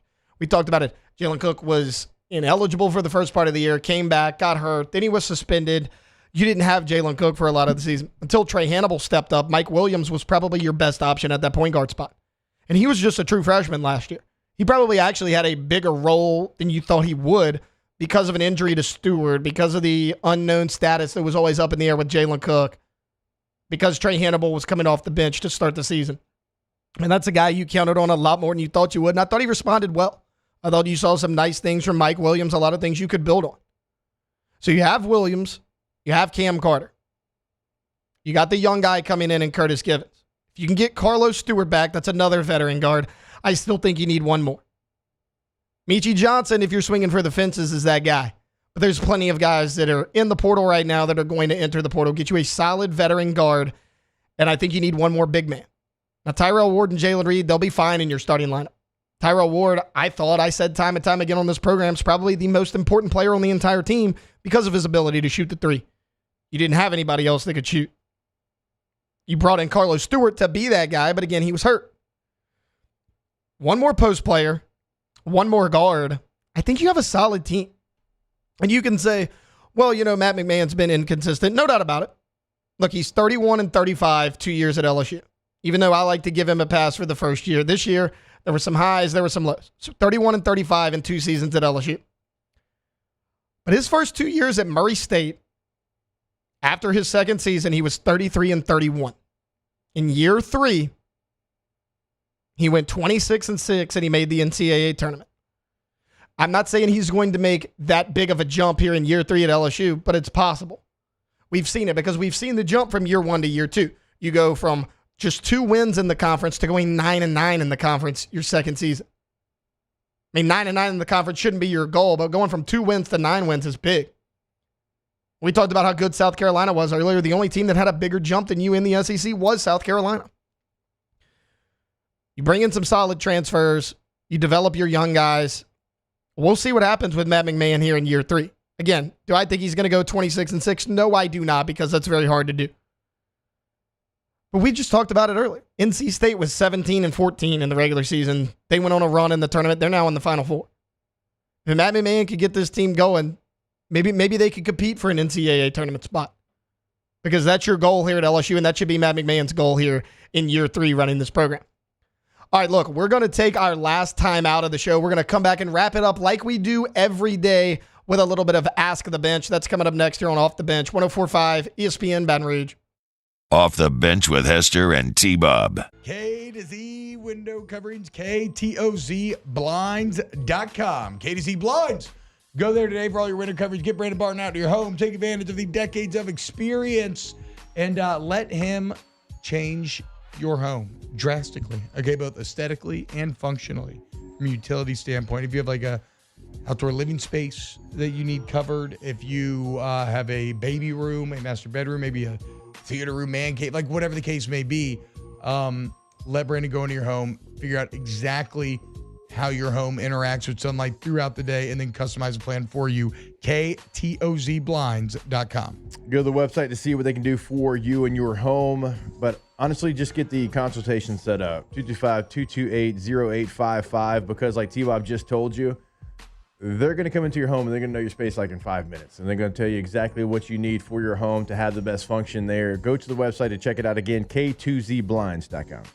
Our listeners fire off their opinions on the jimsfirearms.net hotline at 499-1045. Keep listening for your next chance to shoot us your thoughts with the jimsfirearms.net hotline on 104.5 ESPN Baton Rouge.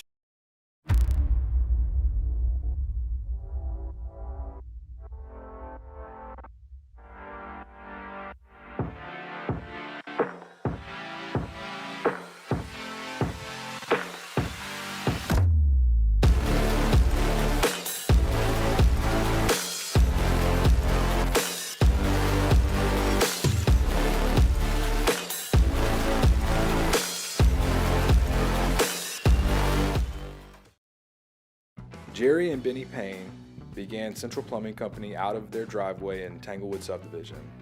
50 years later and 4 generations down the road, we continue to serve Baton Rouge and the surrounding areas for all of their plumbing needs. Residential, commercial, industrial, or hospitality, Central Plumbing is here 24/7, 365. We want to thank our customers, family, and friends for 50 years of success. And looking forward to 50 more. There it is, the extra mile, on the border of expected and extraordinary for those willing to go further, like vans customized for work or play, with safety and tech to keep you connected, supported by a 5-star sales, service, and finance team, and backed by the 1-star you know. So go the extra mile. It's never crowded, because so few have what it takes to go there. Mercedes-Benz Vans. Hey, it's Matt Moscona. For years, you've heard me tell you about Insurance Network of Louisiana, helping you find better coverage for less money. But it's not just for your home and auto. They also offer commercial properties. So, retail stores, professional offices like doctors, dentists, attorneys, clothing boutiques. Insurance Network of Louisiana can find you better coverage for less money. They service the entire state of Louisiana, and they're local. So call today at 293-0450 or lainsurance.net. I've been doing business with Luba for 25 years. They're dependable, trustworthy. It's just the attention to detail with our clients. Our folks have years and years of experience. They're highly trained professionals. But many companies have that asset. What I'd like to think makes Luba a bit different is that we use those talents in a way that truly is dedicated to serving the needs of the folks who depend on us. Electricity is all around us, and our families depend on it. Every day is sparked by the power of a cold drink or a warm meal, a movie night, and a comforting light at the end of a dark hallway.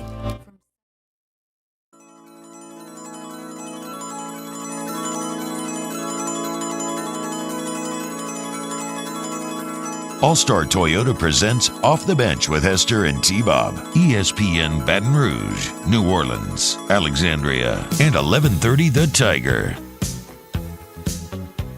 Welcome back into the final segment of the Monday edition of Off the Bench. Taylor Sharp here with you, filling in for T-Bob Hebert and Jacob Hester. Ran long a little bit last segment, so let's dive right into it.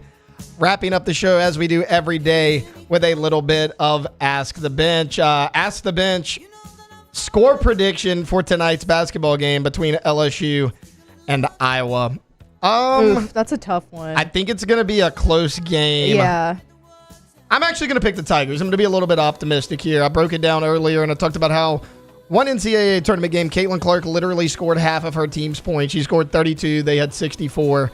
I'm going to take the Tigers 78-76. Okay, I was going to do like high 60s, so I was going to go like 68, 66, something like that. Okay, either Tigers, way, we're both in agreement that LSU on a close one. Ask the Bench, worst April Fool's prank someone pulled on you. So people don't pull pranks on me. Yeah, they know better. I've never had like an April Fool's prank per se. My dad did this one to my sister. Okay, so y'all remember the song Grills with Nelly and Paul Wall? Yeah. My sister Great loved that song. It's a great song. It was pop culture everywhere. And he told her that there was a shooting at some club and Paul Wall had been shot and died. And my sister told everyone at her entire school for a week straight that this had happened. That's actually hilarious. Yeah, it turned out it was not. Paul Wall got shot and died. That's what she told. Yeah, and because he was like a big name then, you know. I mean, and that is actually super funny. That was the big drama at junior high when we were in 6th grade. That was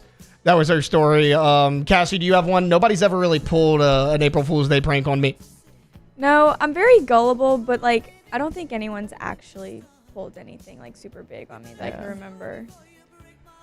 Ask the Bench. I got you earlier. If you had to replace either T-Bob or Hester, well, first off, I'm replacing T-Bob. Easy decision. Which would you pick, and which former LSU player would you replace them with? Well, I'm replacing T-Bob because he's mean to me. Who would I replace T-Bob with? Oh, T-Bob's mean. All right, I'll replace him with Matt Flynn. He comes on our show every Wednesday. Well, he's supposed to come on our show every Wednesday. Supposed to, he wasn't. Him he won't and be this Hester week are either. good friends. They have a good chemistry together, so I would replace T-Bob with Matt Flynn. All right, I got one for you guys. Ask the Bench, does Gypsy Rose have everyone fooled? Maybe. I think she does. Yeah, like, I don't know. I don't want to, like, be mean to somebody that their mom, I don't know. We were talking about it during the break, right? She's not the one who killed her mother, right? It was the boyfriend. No, the boyfriend did. Okay, so then that's not the same guy she married. No. Right? Okay, so she convinces him to do that. She goes to jail, gets married while she's in jail. Yeah. Okay. She gets let out, has been out of jail for 3 months now, and now she's divorcing that guy. Yeah. So it's like a little bit of manipulation going on here. I mean, you get married in jail, have everybody. Apple doesn't fall far from the tree. Yeah. The mom was super manipulative. Yes, exactly. Literally led her like, to believe she was paralyzed. I don't know what to think of old Gypsy Rose. All right, last one here. Ask the Bench, favorite Easter candy. What you guys got? I mean, the Reese's egg. Okay. Yeah. Okay. Gotta be the Reese's egg. Cassie? I gotta go with Kit Kats. That's just regular candy. It's regular candy. I know, but like, I'm not a big candy eater, so I just I always ask for a Kit Kat to my Easter basket. Dang. Mine's going to be the Cadbury cream egg. We talked about this a little bit on Thursday. Hated it growing up as a kid, but that is my absolute favorite treat. It's actually Taylor loves cream in his mouth. I do. It's one of my, everyone knows this. It's one of my favorite days of the entire year. I like the day after Halloween, the day after Valentine's. When it all goes on sale. And the day after Easter. All the candy goes on sale. I'll probably be making my annual trip to the Walgreens out in Walker to get some candy today. All right, look, that's going to wrap up our Monday show. We covered a ton. First hour, we had LSU women's basketball versus Iowa, and we recapped LSU's sweep, or getting swept against Arkansas.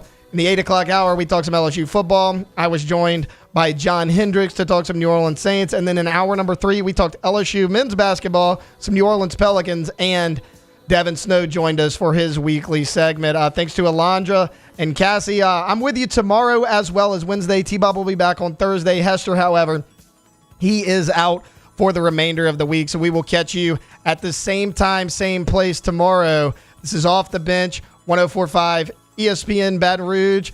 Tomorrow, a little bit of a preview. We're going to have Matthew Paris. He's going to talk some Saints. We're going to have Zach Nagy. He's going to talk LSU football. That's coming up tomorrow. Off the Bench, 104.5 ESPN Baton Rouge. Off the Bench with Hester and T-Bob. Coleman Roofing and Construction. If you value integrity, if you value experience over 40 years, if you value innovation, right? Yes, been around for 40 years, but how do you stay ahead of the game? How do you continue to grow? By innovating, by staying ahead of the curve. These are all for you at ColemanRoof.com, Coleman Roofing and Construction. And look, they can do any size job, commercial, residential. You can do anywhere in the state, anywhere in the entire Gulf South region, any type of roof. They have certified installers for all the major brands. And it's the interiors as well. So, for instance, you get water damage on the inside or something, they can fix your drywall, insulation, anything like that. Tree falls, they can fix that. Like, they are your one-stop shop, Coleman Roofing and Construction. Yeah, they truly can be that one-stop shop. When everybody else can just fix the roof, they're going to be able to, like T-Bob said, do everything in between as well. And that's commercial and residential. And they're throughout the state of Louisiana. And if you want to find the information on where they're located and that contact information, go to ColemanRoof.com. There it is, the extra mile, on the border of expected and extraordinary, for those willing to go further, like vans customized for work or play, with safety and tech to keep you connected, supported by a 5-star sales, service, and finance team, and backed by the 1-star you know. So go the extra mile. It's never crowded, because so few have what it takes to go there. Mercedes-Benz Vans. The Windsor Senior Living Community in Mandeville, Louisiana is a beautiful, vibrant apartment community geared towards seniors. They are nestled right in the heart of Mandeville, where seniors live a more carefree lifestyle in spacious apartments with the peace of mind that comes from having a little extra help. Call the Windsor at 985-624-8040 to schedule a lunch and tour. Come see how the Windsor can be your passport to peace of mind. Gulf Coast Bank and Trust is giving our customers the power to bank anywhere, anytime during this challenging event. And we're right there with you. Our mobile banking app is a smart way to manage your money and time. Gulf Coast Bank and Trust, the bank that cares about you. Jerry and Benny Payne began Central Plumbing Company out of their driveway in Tanglewood Subdivision. 50 years later and 4 generations down the road, we continue to serve Baton Rouge and the surrounding areas for all of their plumbing needs. Residential, commercial, industrial, or hospitality, Central Plumbing is here 24/7, 365. We want to thank our customers, family, and friends for 50 years of success. And looking forward to 50 more.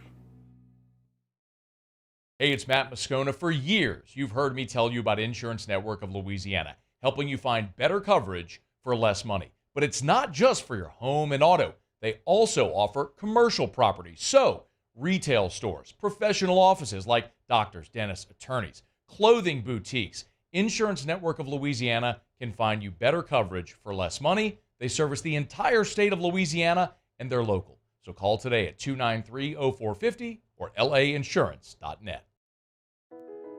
I've been doing business with Luba for 25 years. They're dependable, trustworthy. It's just the attention to detail with our clients. Our folks have years and years of experience. They're highly trained professionals, but many companies have that asset. What I'd like to think makes Luba a bit different is that we use those talents in a way that truly is dedicated to serving the needs of the folks who depend on us. Electricity is all around us, and our families depend on it. Every day is sparked by the power of a cold drink or a warm meal, a movie night, and a comforting light at the end of a dark hallway. From sunrise to sunset, playtime to bedtime, our team is ready to take care of your electrical needs.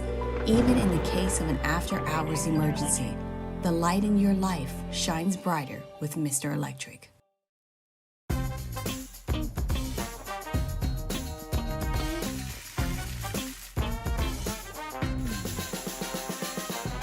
The best kept secret in town is out. Discover Tallulah at the Renaissance Hotel on Bluebonnet.